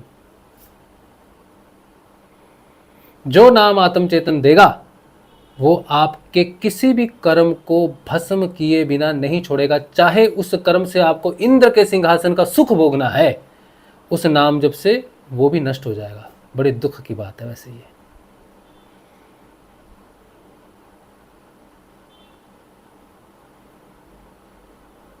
क्यों? क्योंकि जो आत्म रूप से चेतन होता है फिर वो कर्मों से मुक्त हो जाता है, फिर उसका जन्म नहीं होता। और अगर सुख भोगना है तो फिर तो जन्म लेना पड़ेगा ना आपको सुख भोगने के लिए। लेकिन वो क्या करता है, वो चित्त को नष्ट कर देता है, वैष्टि चित्त को नष्ट कर देता है, और चित्त में ही सारे संस्कार, सारे कर्म, सारे सुख, सारे दुख बसे, और वो उसे ही जलाकर भस्म कर देता है। नाम जब कोई कर्म ही नहीं बचा तो कैसा सुख, कैसा दुख, कैसा जन्म, कैसा कर्म, कैसा भोग। तो जो मंत्र आत्म चेतना देगा वो मुक्ति की घोषणा करता है, मोक्ष की घोषणा करता है। मोक्ष का मतलब है कि आगे वो जन्म नहीं होगा आपका। और जो मंत्र ऐसा गुरु देगा उसको आप अपने बेटों के लिए, बच्चों के लिए, संतान के लिए, पत्नी के लिए, पति के लिए, गाय के लिए, भैंस के लिए, पक्षी के लिए, बंदर के लिए, चील के लिए, उल्लू के लिए, किसी के लिए नहीं कर सकते। उस मंत्र से दूसरे व्यक्ति का भला नहीं किया जा सकता, चाहे वो जीवित है, चाहे वो मृत है, चाहे वो पितृ है, चाहे वो भूत है, चाहे वो प्रेत है। जो मंत्र गुरु ने आपको दिया है उससे केवल आपका ही भला होगा। आपके भले में आपके पूरे पितृ खानदान का भला है, वो अलग बात है। लेकिन आप चाह के उस मंत्र से किसी का भला नहीं कर सकते, अपने पितरों में, किसी भूतों में, किसी प्रेतों में।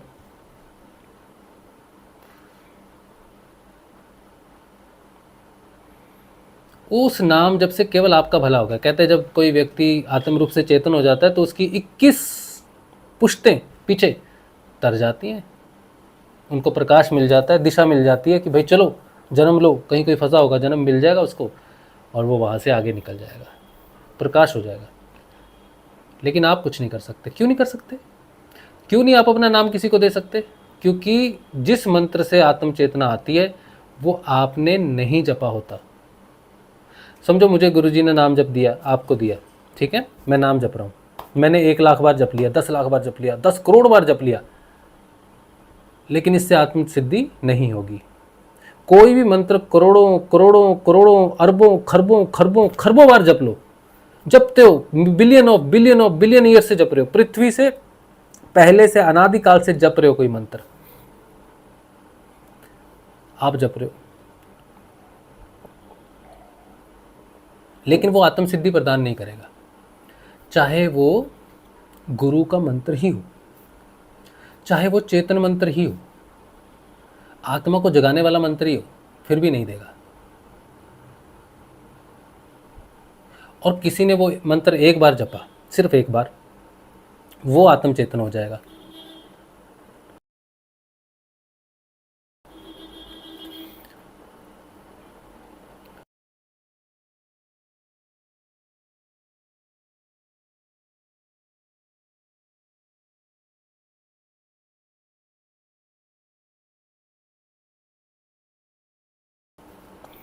तो किसी ने इतना नाम जप लिया तब भी नहीं हुआ, किसी ने एक बार जप लिया तब भी हो गया।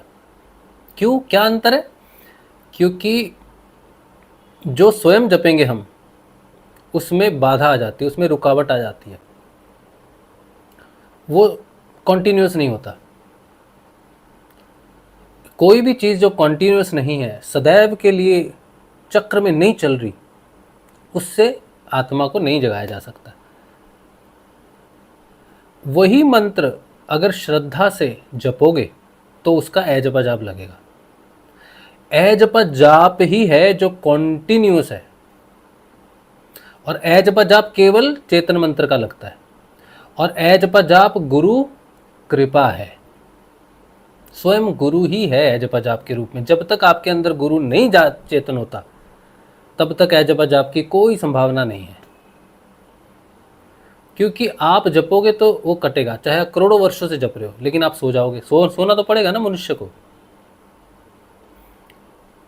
तो जब आपके अंदर वो मंत्र सोते हुए भी चले, मैंने कहा था ना कि जो आराधना होती है वो एक ही स्टेज में होती है, जागते हुए, लेकिन साधना स्वयं को जगाने की जो साधना है वो तीनों समय चलती है। आप जब जागे हुए तब भी, स्वप्न देखोगे तब भी, और सुषुप्ति होगे, सोए होगे, गहरी निद्रा में पड़े होगे मरे हुए की तरह, कुंभकर्ण की तरह, तब भी वो नाम चलेगा। उसे कहते हैं ए-जपा जाप। वो आप नहीं जपते, वो आपके अंदर बैठा हुआ वो चेतन शब्द स्वयं जपता है।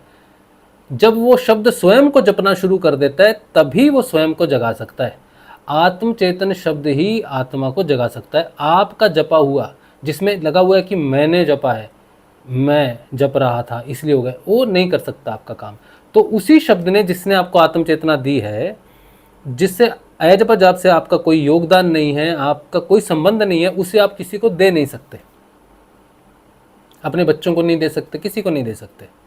वो तो केवल गुरु है। गुरु गुरु गुरु स्वयं शिष्य के पास जाके जागृत होता है।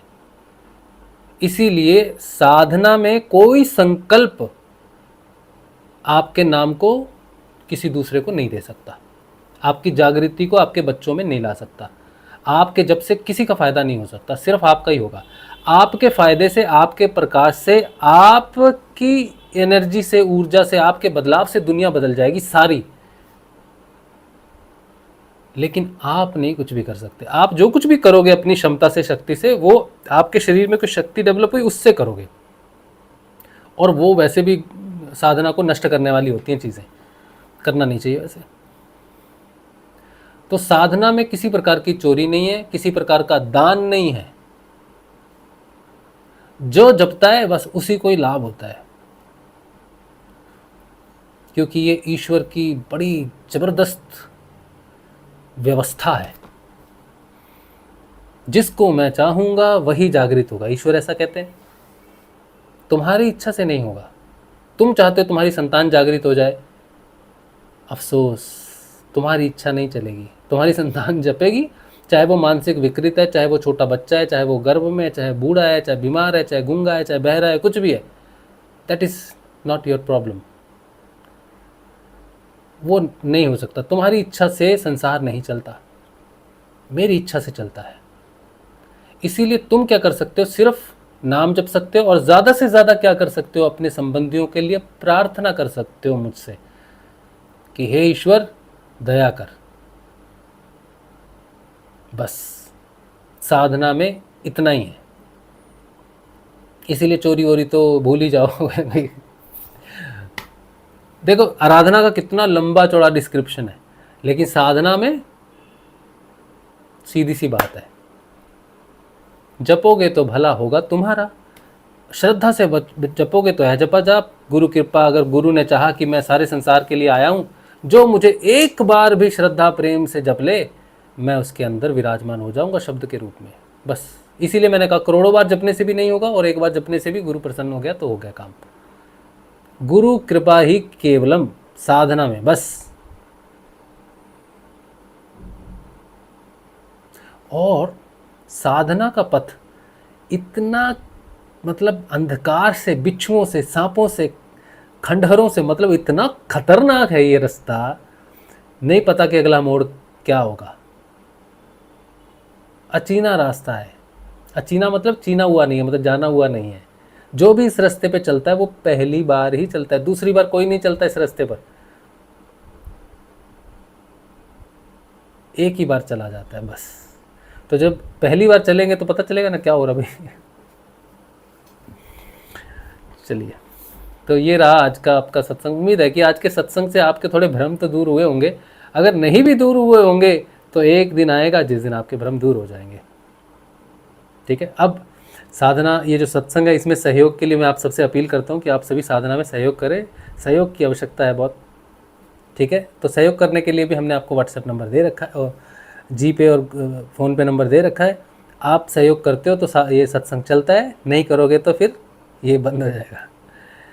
ठीक है। चलिए, और कोई गुरुदेव की साधना की जानकारी चाहता है तो वो निःशुल्क है, बिल्कुल किसी प्रकार का कोई शुल्क नहीं है। सिर्फ गुरुदेव का नाम जपना है, उनका 2 समय ध्यान करना है, तस्वीर का। किसी को गुरुदेव की जानकारी चाहिए तो इस वीडियो के डिस्क्रिप्शन में मैंने एक लिंक दिया हुआ है satyavan.org, उसमें जाइए, आपको सारी जानकारी गुरुदेव जी की और साधना से संबंधित सारी जानकारी आपको मिल जाएगी। अगर आपको नहीं मिलता है कुछ भी तो आप मेरे को व्हाट्सएप करें कि हमें साधना की जानकारी दे दीजिए, हम साधना करना चाहते हैं, आत्म चेतना की तरफ बढ़ना चाहते हैं, तो हम आपको सारी जानकारी जो है गुरुदेव की और साधना से संबंधित कुछ वीडियोस भेजेंगे, लिंक भेजेंगे, आप उसे देख लेंगे तो आपको समझ में आ जाएगा साधना क्या है, कैसे पड़ाव हैं, क्या क्या परिवर्तन आते हैं और कैसे आत्म चेतना की तरफ बढ़ते हैं। और फिर आपके जो प्रश्न होते हैं वो तो आएंगे ही, फिर प्रश्नों को हम लेते रहेंगे। ठीक है। चलिए, अब हम लेंगे प्रश्न उत्तर, क्योंकि समय हो गया 1:16, 1 घंटा 16 मिनट हो गया, तो थोड़े से प्रश्न लेंगे, बहुत ज़्यादा नहीं लेंगे। देखते हैं क्या है। आप सभी को जय श्री गुरुदेव। विजय कुमार कहते हैं, गुरुजी प्रणाम, मुझे आपके आसपास बहुत स्ट्रॉन्ग येलो होरा दिखाई दे रही है, ये सही है या मेरा वहम है? ये बड़े दुख की बात है।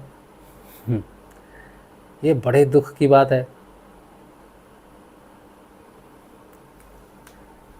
हाँ, दुख की बात है बड़े, क्योंकि आपको जो दिखाई दे रहा है वैसे तो आपका भ्रम है वो, लेकिन अगर वो भ्रम नहीं भी है तो भी वो बड़े दुख की बात है। ये जो ऑरा, ये जो प्रकाश, ये जो बाहर की चीज़ें हैं ना, मैं इनमें विश्वास नहीं करता। हालांकि ये होती हैं, ठीक है, एक प्रकाश होता है ज़रूर जो व्यक्ति से प्रकाशित होता है। जैसे भगवान श्री कृष्ण और भगवान श्री राम को हम नीले रंग में दिखाते हैं, तो वो उनकी आकाशीय चेतना को, शब्द चेतना को, शब्द स्वरूप होने को दर्शाता है। आकाश की तन्मात्रा शब्द है ना, तो नीले रंग के श्री कृष्ण का मतलब है कि ये पिता हैं, शब्द स्वरूप है। भगवान क्या है? शब्द स्वरूप है, शब्द ब्रह्म है, पर ब्रह्म है। पर ब्रह्म का घर शब्द है, शब्द में रहता है वो। तो नीली चेतना का मतलब है कि वो पर ब्रह्म है, परमात्मा है। श्री राम को भी नीले स्वरूप में दिखाया जाता है। ठीक है, तो ऐसा है, चेतना के साथ संबंध है। लेकिन ये जो चेतना है ना, ये शब्द में होनी चाहिए, मेरा ऐसा मानना है। आप अगर ये कहते कि आपके शब्दों में मुझे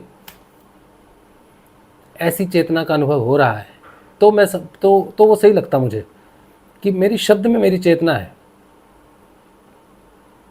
ठीक है, लेकिन मेरे शरीर से कोई ऊर्जा या कुछ प्रकाश अभी एमिट हो रहा है, मैं वहाँ तक पहुँचा नहीं हूँ एक्चुअली। वो बहुत ऊंची स्थिति हो जाती है कि किसी व्यक्ति के शरीर से प्रकाश एमिट हो, बहुत मतलब वो मृत्यु के समय घटना है। मृत्यु की कोई व्यक्ति मृत्यु होगी, जिसकी शरीर की मृत्यु हो गई है, उसकी मृत्यु होने के बाद उसके शरीर से वो प्रकाश एमिट होता है, लेकिन जीते जी नहीं हो सकता,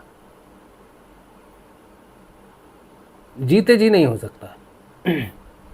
केवल उसकी मृत्यु के बाद उसके शरीर से वो प्रकाश एमिट होगा, वो भी थोड़े समय के लिए।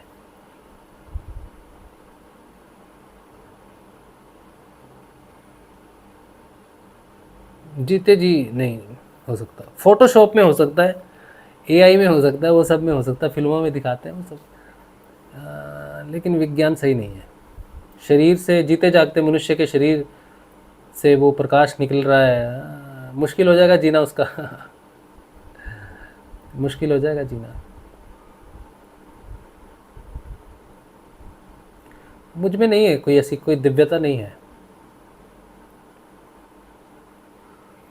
मैं मरा तो मैं 4 घंटे बाद सड़ना शुरू हो जाऊंगा क्योंकि मेरे शरीर में अभी वो दिव्यता मुझे नहीं लगता है। ठीक है, चलो आगे चलते हैं। पिक्चर नहीं आ रही है तो चैनल चेंज करना चाहिए आपको।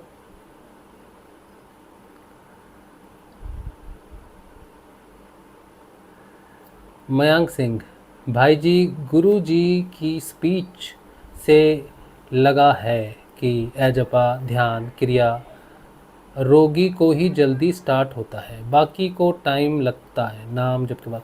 मैंने बहुत रोगी देखे हैं जिनको एजपा जप नहीं लगता। कैंसर पेशेंट होते हैं और गंभीर बीमारी से पेशेंट होते हैं, नहीं लगता है एजपा जप।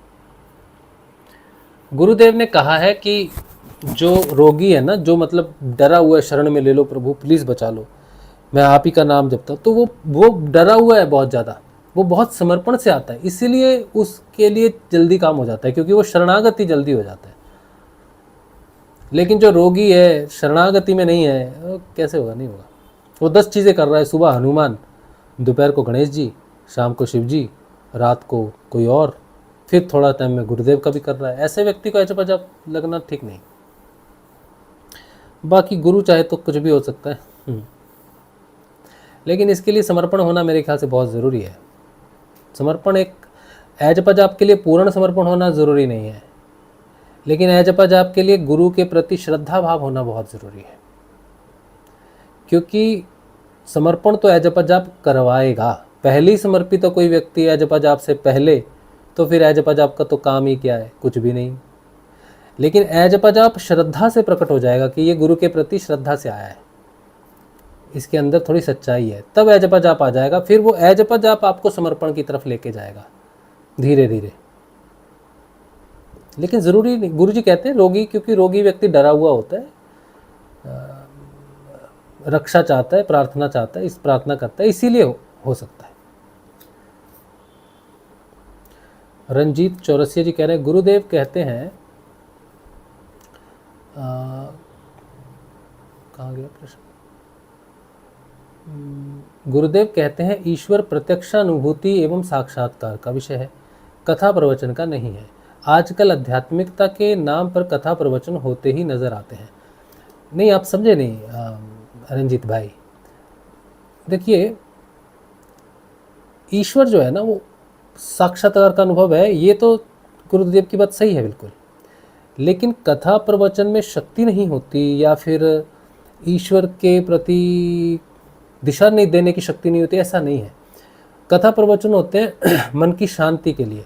अगर आप पतंजलि अष्टांग योग पढ़ोगे ना, तो उसमें साधन पाद है।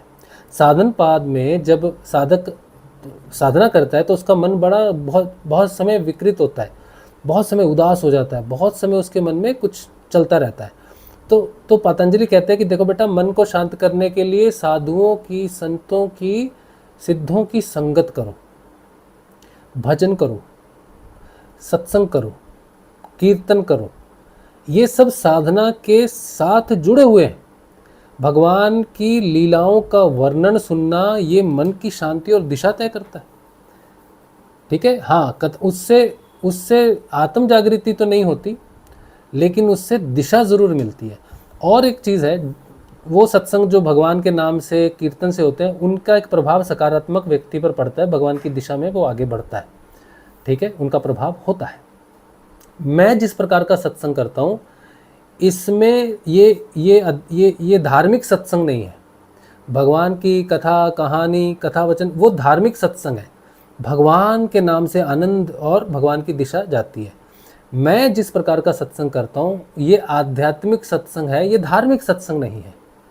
इसमें वेज नॉन वेज का कोई लेना देना नहीं है, किसी जात का कोई लेना देना नहीं है, कोई कास्ट क्रीड का कुछ लेना देना नहीं है। मैं जो बोलता हूँ वो मेरे में जो बदलाव आए उस पथ पर चलने से, मैं उसका प्रचार करता हूँ, मैं बदलाव का प्रचार करता हूँ, मैं आध्यात्मिकता का प्रचार करता हूँ। ठीक है, तो लोग मुझे भी कहते हैं कि आपने मुझे नहीं कहा है, लेकिन लोग मुझे कहते हैं कि कथा प्रवचन क्यों करते हो तुम। तो मैंने कहा मैंने तो किसी की कथा नहीं सुनाई। कथा का मतलब होता है भगवान की कथा, भगवान के जीवन की कथा। मैंने कब सुनाई राम जी की कथा, मैंने कब कोई कथा सुना रहा हूँ। हाँ, मैंने अध्ययन जरूर किया है, श्रीमद् भागवत का अध्ययन किया है, लेकिन मैंने किसी को सुनाने के लिए भाई पुण्य कर लो पुण्य कर लो, मैंने समझने के लिए, विज्ञान को समझने के लिए गीता का अध्ययन किया, अष्टांग योग का अध्ययन किया, उपनिषदों का अध्ययन किया, अन्य पुस्तकों का अध्ययन किया, खुद पुस्तक भी लिखी मैंने। वो सारी अध्ययन के विषय के लिए लिखे, पाप और पुण्य से कोई लेना देना नहीं है मेरे सत्संग का। ठीक है, मैं जो कुछ भी बोल रहा हूँ ये कथा भी नहीं है, कहानी भी नहीं है, ये मेरा अनुभव है कि आप जब साधना पे चलोगे तो आपको इन चीज़ों का ध्यान रखना है, क्योंकि मुझे सफलता मिली इस पथ पर चलकर, इंद्रियातीत ध्यान तक मैं पहुंचा गुरु कृपा से। तो गुरु भगवान किस तरह से प्रसन्न होते हैं, गुरु भगवान की कृपा किस तरह से प्राप्त होती है, साधक के अंदर कैसे बदलाव आते हैं, साधक को कैसे रहना चाहिए, उन चीज़ों की मैं बात करता हूँ, ताकि आपको साधक होने के नाते इस पथ पर चलने में आसानी हो। बस मनोरंजन नहीं है बिल्कुल भी। ठीक है, ये मनोरंजन लोगों को अच्छे लगते हैं कि आप बहुत अच्छा लगता है सत्संग, लेकिन मनोरंजन फिर भी वो मनोरंजन वाला सिस्टम नहीं है, कथा वाला सिस्टम नहीं है। हालांकि मैं एग्जांपल्स देता हूँ, लेकिन ये मुख्य रूप से ये भजन कीर्तन वाला, वो भगवान के अनुष्ठान वाला काम नहीं है कि मैंने एक दिया जलाया हुआ है, इधर मोमबत्ती जल रही है, एक दिया जल रहा है, ऐसा कुछ है। मैं तो खा पी के बैठता हूँ, ठीक है, और शुद्धता अशुद्धता का कोई अंतर नहीं रखता, कुछ भी नहीं, मैं तो बस बैठ जाता हूँ। बाकी अनुभव ही तो बताने होते हैं मुझे, और तो कुछ नहीं करना होता। ठीक है, चलिए। तो गुरुजी की बात को समझना, देखो गुरुजी को कोट करना बड़ा आसान है कि गुरुजी ने कहा है, लेकिन उनको समझना बहुत ज़रूरी है। गुरुजी ने जिस चेतना से कहा है वो चेतना आपकी और मेरी नहीं है। तो पहले हम उस चेतना के उस अनुभव से जब तक ना गुजरें तब तक गुरुदेव की बात समझ में नहीं आती है। ठीक है, गुरुदेव ने स्वयं कहा है कि जो मंदिर मार्गी लोग होते हैं ना, मंदिरों में जाते हैं, तुलसी चरणामृत लेते हैं, सात्विक जीवन जीने का प्रयास करते हैं, उनमें भी केमिकल परिवर्तन आता है, उनमें भी उनको भी मोक्ष मिलता है। तो ये जो मंदिर मार्गी लोग हैं ये कहाँ जा रहे, भगवान की कथा सुनने तो जा रहे। तो दूसरी तरफ गुरुजी कह रहे हैं कथा प्रवचन से नहीं आता है परिवर्तन, दूसरी तरफ ये भी कहते हैं कि मंदिर मार्गी लोगों में भी केमिकल परिवर्तन आता है। तो वो मंदिर जाके कर क्या रहे हैं, भगवान गीता का ही तो पाठ चल रहा है। आप जितने भी मंदिरों में जाओ, यहाँ कलकत्ता में जितनी भी हरी सभाएं हैं, वहाँ तो भगवान का ही चल रहा है, गीता खोल के पाठ कर रहे हैं। मैंने भी किया है जाके मंदिरों में, लोगों ने कहा कि लोग जुट गए, गुरुजी आए हैं, गुरुजी प्रवचन करेंगे। तो मैं बैठा, मैंने कहा देखो भाई, मैं तो साधक हूँ और मैं भगवान की कथाएं नहीं जानता, मैं तो स्वयं की कथा करूँगा यहाँ पर। पहले तो उन्होंने मुझे एक्सेप्ट ही नहीं किया। उन्होंने कहा यार ये क्या बात कर रहा है, साधना, नाम जप, ये है जपा जाप, ये नाद, ये क्या हो रहा है, ये भगवान कहाँ है, हरि किधर है, हरि बोल किधर है, कहाँ बोले हरि बोल, कोई जगह ही नहीं मिल रही। क्योंकि भगवान की प्रशंसा हो तो बीच में लोग बोलते हरि बोल। अब मेरी जो बात चल रही है उसमें कहीं हरि की बात हो, कहीं हरि का गुणगान हो, तो कोई बोले हरि बोल, ये तो हरि नहीं आ रहा। तो 3-4 तो सत्संग लोग सुनते थे, देखते थे ऐसे करके, ये कौन आया है, ये कहाँ से आया है। फिर धीरे धीरे उनमें से कुछ लोग मेरे पास आए कि आप जो बात कर रहे हैं ना ये बड़ी गुप्त है, ये हमारे अंदर हो रहा है, लेकिन हम किसी को बता नहीं पा रहे, किसी से पूछ नहीं पा रहे। आपने वो बोल दिया, हम पूछना चाह रहे थे कि मुझे जो आवाज़ आ रही है उसका मैं क्या करूं, क्योंकि ये तो नाम जब से तो मैं किसी को बता भी नहीं सकती। तो उन्होंने मुझे घेर लिया, उनमें से कुछ लोगों ने। मैंने कहा हाँ मैं वही तो बोलने आया हूँ आपको। बोला लेकिन आप जहाँ आए हो ये गलत जगह है। मैंने कहा हरि का मंदिर है, लोग आ रहे हैं, हरि के लिए तो आ रहे हैं। तो फिर मैं समझा धीरे धीरे।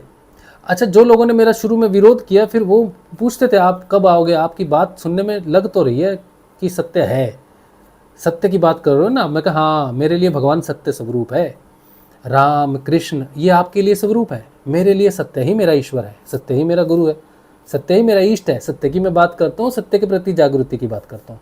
तो बोले हाँ हाँ हाँ, हमें अब आपकी बात समझ में आ रही है। फिर जब उनको मेरी बात समझ में आने लग गई, वो समझ गए, फिर मैंने वहाँ सत्संग करने बंद कर दिए। वो अलग कारण था। ठीक है, चलिए, तो ये बात है, आगे बढ़ते हैं। रवि कुमार भाई जी, गुरु जी के नाम से जपने से एक फिर वही बकवास। रवि, मैं तुम्हारे प्रश्न क्यों नहीं लेता पता है? क्योंकि तुम भ्रम में हो। गुरु जी के नाम जपने से ना यार, ये कोई शक्ति, ये शक्ति, वो शक्ति, क्या शक्ति, ये क्या लिखा है तुमने? क्या लिखा है तुमने? मैंने तुम्हारा पूरा प्रश्न भी नहीं पढ़ा, आधे में ही तुम्हारी चेतना की धज्जियां उड़ रही हैं इसमें। तुम्हारा भ्रम, तुम्हारी मानसिकता इसमें आ रही है रवि। तुम समझ नहीं रहे हो यार कि गुरु जो है ना, गुरु का जो नाम जप है ना, उसमें कोई शक्ति मेरी नाभि में जा रही है, ये जा रही है। बड़ी सिंपल बात है। गुरुदेव रामलाल जी स्याग की जो साधना करेगा, उसके अंदर कुंडलिनी शक्ति जागृति होगी। कुंडलिनी शक्ति के कारण हमारे अंदर के जो प्राण हैं वो उठेंगे ऊपर, सिर में जाएंगे, सिर में घूमेंगे, यहाँ पर प्रेशर फील होगा, यहाँ पर प्रेशर फील हो सकता है, नाभि में हो सकता है, इधर हो सकता है, उधर हो सकता है, कहीं भी हो सकता है, घुटने में हो सकता है, पंजे में हो सकता है, कान में हो सकता है, आँख में हो सकता है, कहीं भी हो सकता है, उंगली में हो सकता है, कहीं भी धड़कन सुनाई दे सकती है आपको। वो कुंडलिनी शक्ति के कारण वो बहुत प्रकार की क्रियाएं होती हैं। सीधी बात है, सरल बात है ना? कि कुंडलिनी की करोड़ों क्रियाएं हैं और कोई नहीं जानता हो कौन सी क्रिया किसके लिए क्यों हो रही है। लेकिन ये सब कुछ आंतरिक है, मुझे ये दिखाई दे रहा है। ये जो तुम्हारी भाषा है ना, कि एक शक्ति, ये जो लिखा है ना तुमने, जपने से एक शक्ति नाभि से प्रकट हुई, जो बिजली की तरह रहती हुई मूलाधार से लेकर आज्ञा चक्र से ससुराल रिंकी हुई जाती है तो सर दर्द करता है। ये जो तुम्हारा प्रश्न लिखने का ढंग है ना, ये सही नहीं है। मुझे एक बात बताओ रवि, मैं हमेशा एक बात कहता हूँ कि जो गुरुदेव का शिष्य है, तुम में जितने भी लोग गुरुदेव के हो, तुमने क्या गुरुदेव के 15-20 वीडियो देखे?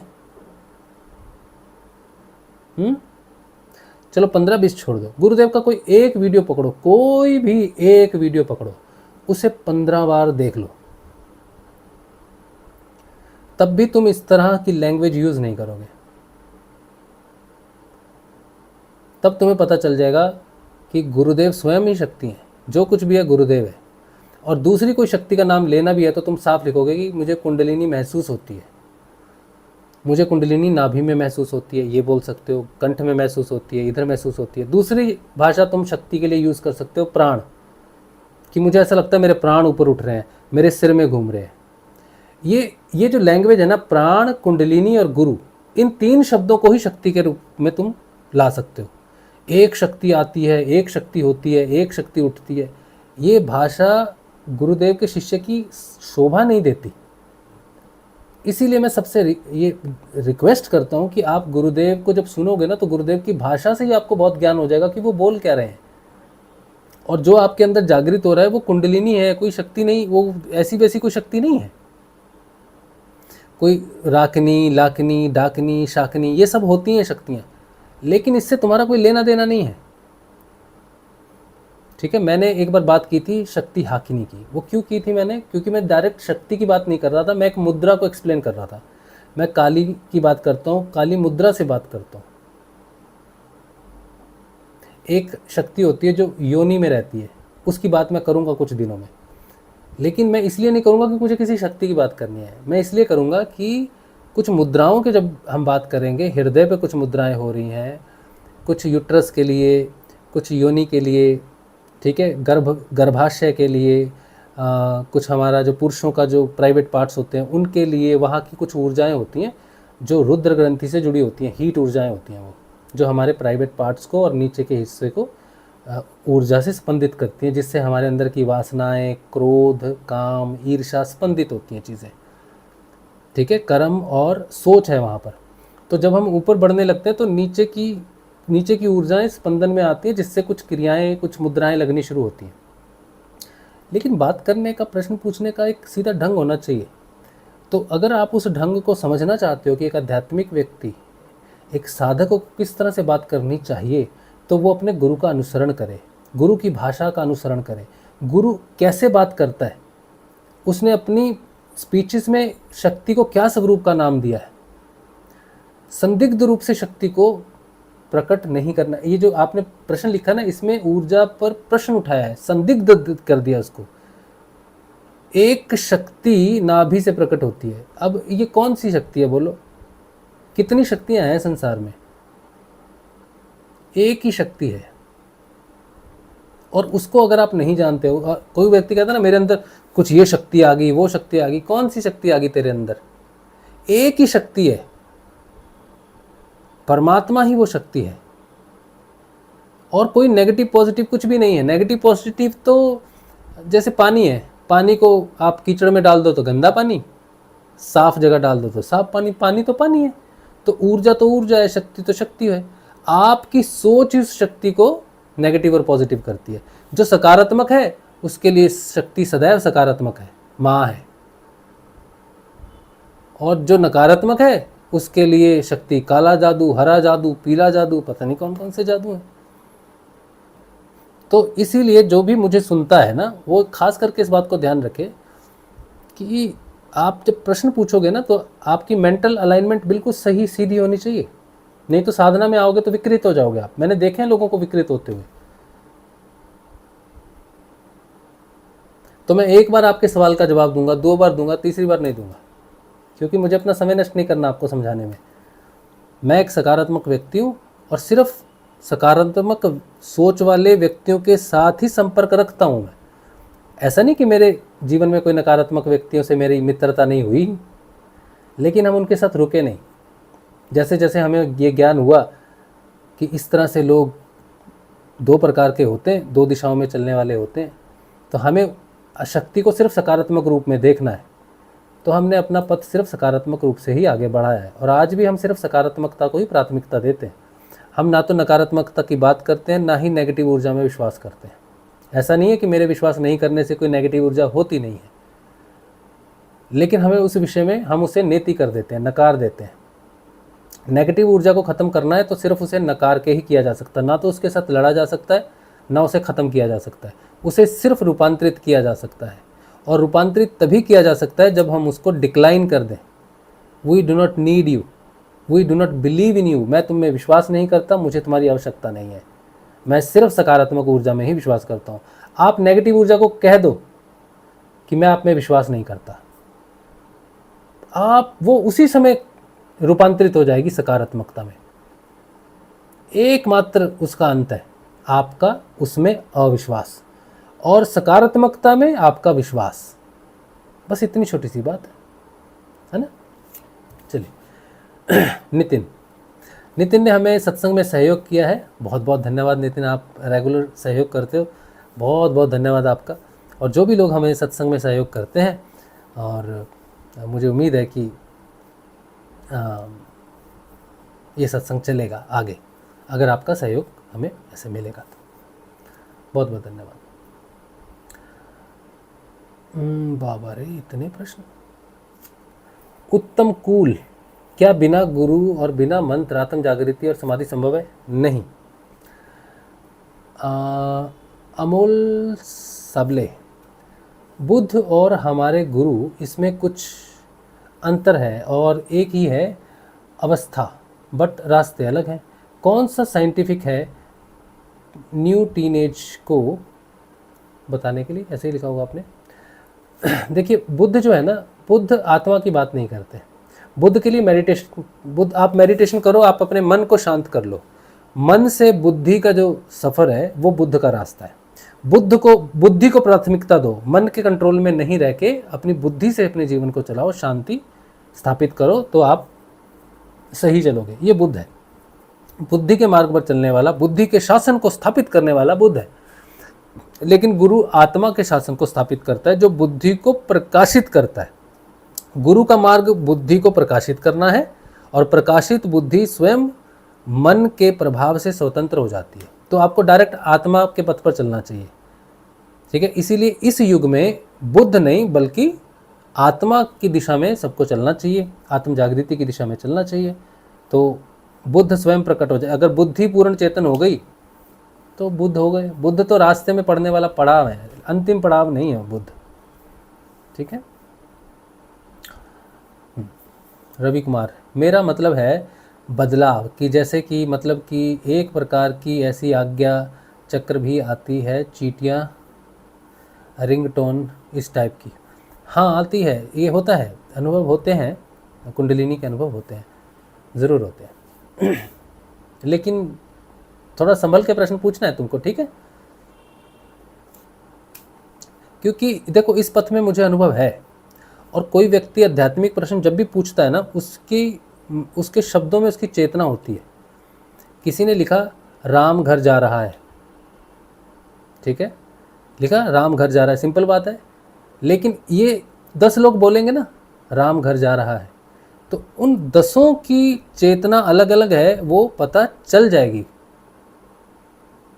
समझे आप?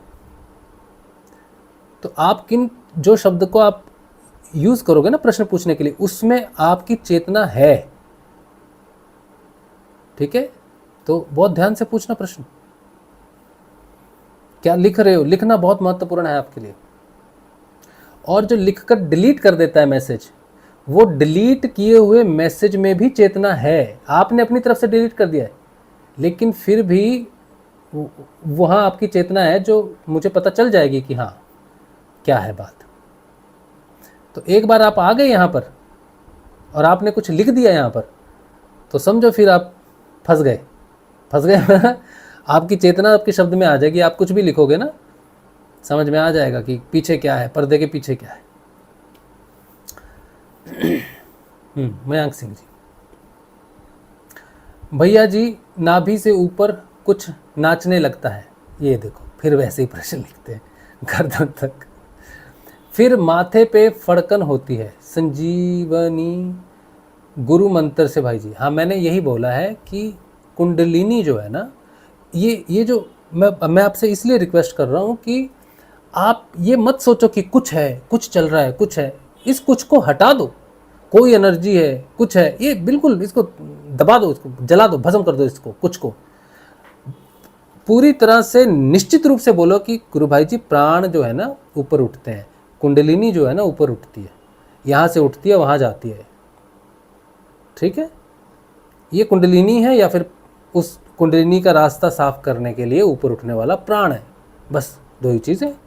ठीक है, और अगर ये दोनों चीज़ें हैं फिर कोई कन्फ्यूजन तुम्हें होनी नहीं चाहिए कोई किसी प्रकार का भी, क्योंकि कुंडलिनी तो उठेगी भाई, मूलाधार से सहस्रार तक उसको जाना है, तो वो उठेगी। पहले तो आज्ञा चक्र तक, ध्यान तक आपको विकसित करेगी, क्योंकि सहस्रार में वो गई आपको मालूम नहीं चलेगा। जिसके सिर में कुछ घूम रहा है, सोच रहा है मेरी कुंडलिनी सहस्रार में है, तो नहीं बेटा, सहस्रार आज्ञा चक्र से ऊपर कुछ भी इंद्रिय जनित नहीं है। तुम सहस्रार को इस शरीर में महसूस कैसे करोगे बच्चे?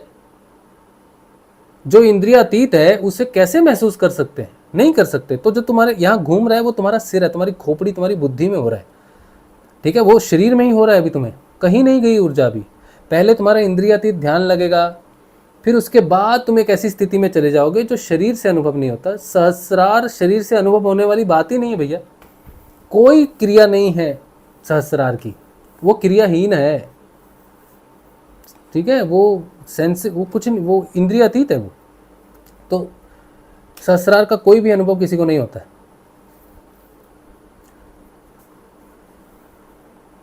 भाई जी मैं तो दिल्ली वीडियो उनके देखता हूँ। दिल्ली वीडियो देखते हैं, रहता हूँ। उन्होंने ये भी बोला था कि जो हमारा जो नाम जाता है उसमें एक भारीपन साहू होता है, पता नहीं। डेली सुनते हैं, हाँ डेली सुनना चाहिए गुरु जी के वीडियो, तब आपको क्लैरिटी आएगी।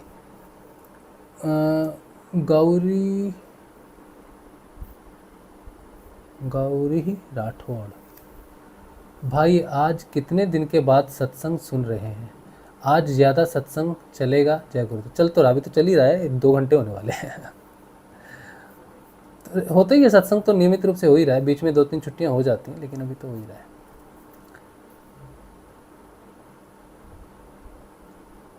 क्षमा करना भाई जी, नहीं कोई बात नहीं, इट्स ऑल राइट।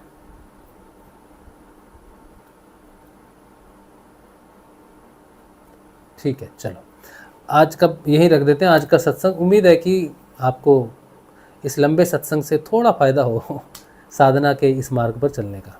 ठीक है, निश्चिंत रहिए, गुरु पर छोड़िए, गुरु समर्थ है, सदगुरु हैं, वो संभाल लेंगे। चलिए, आज का सत्संग भगवान श्री गुरुदेव के श्री चरणों में।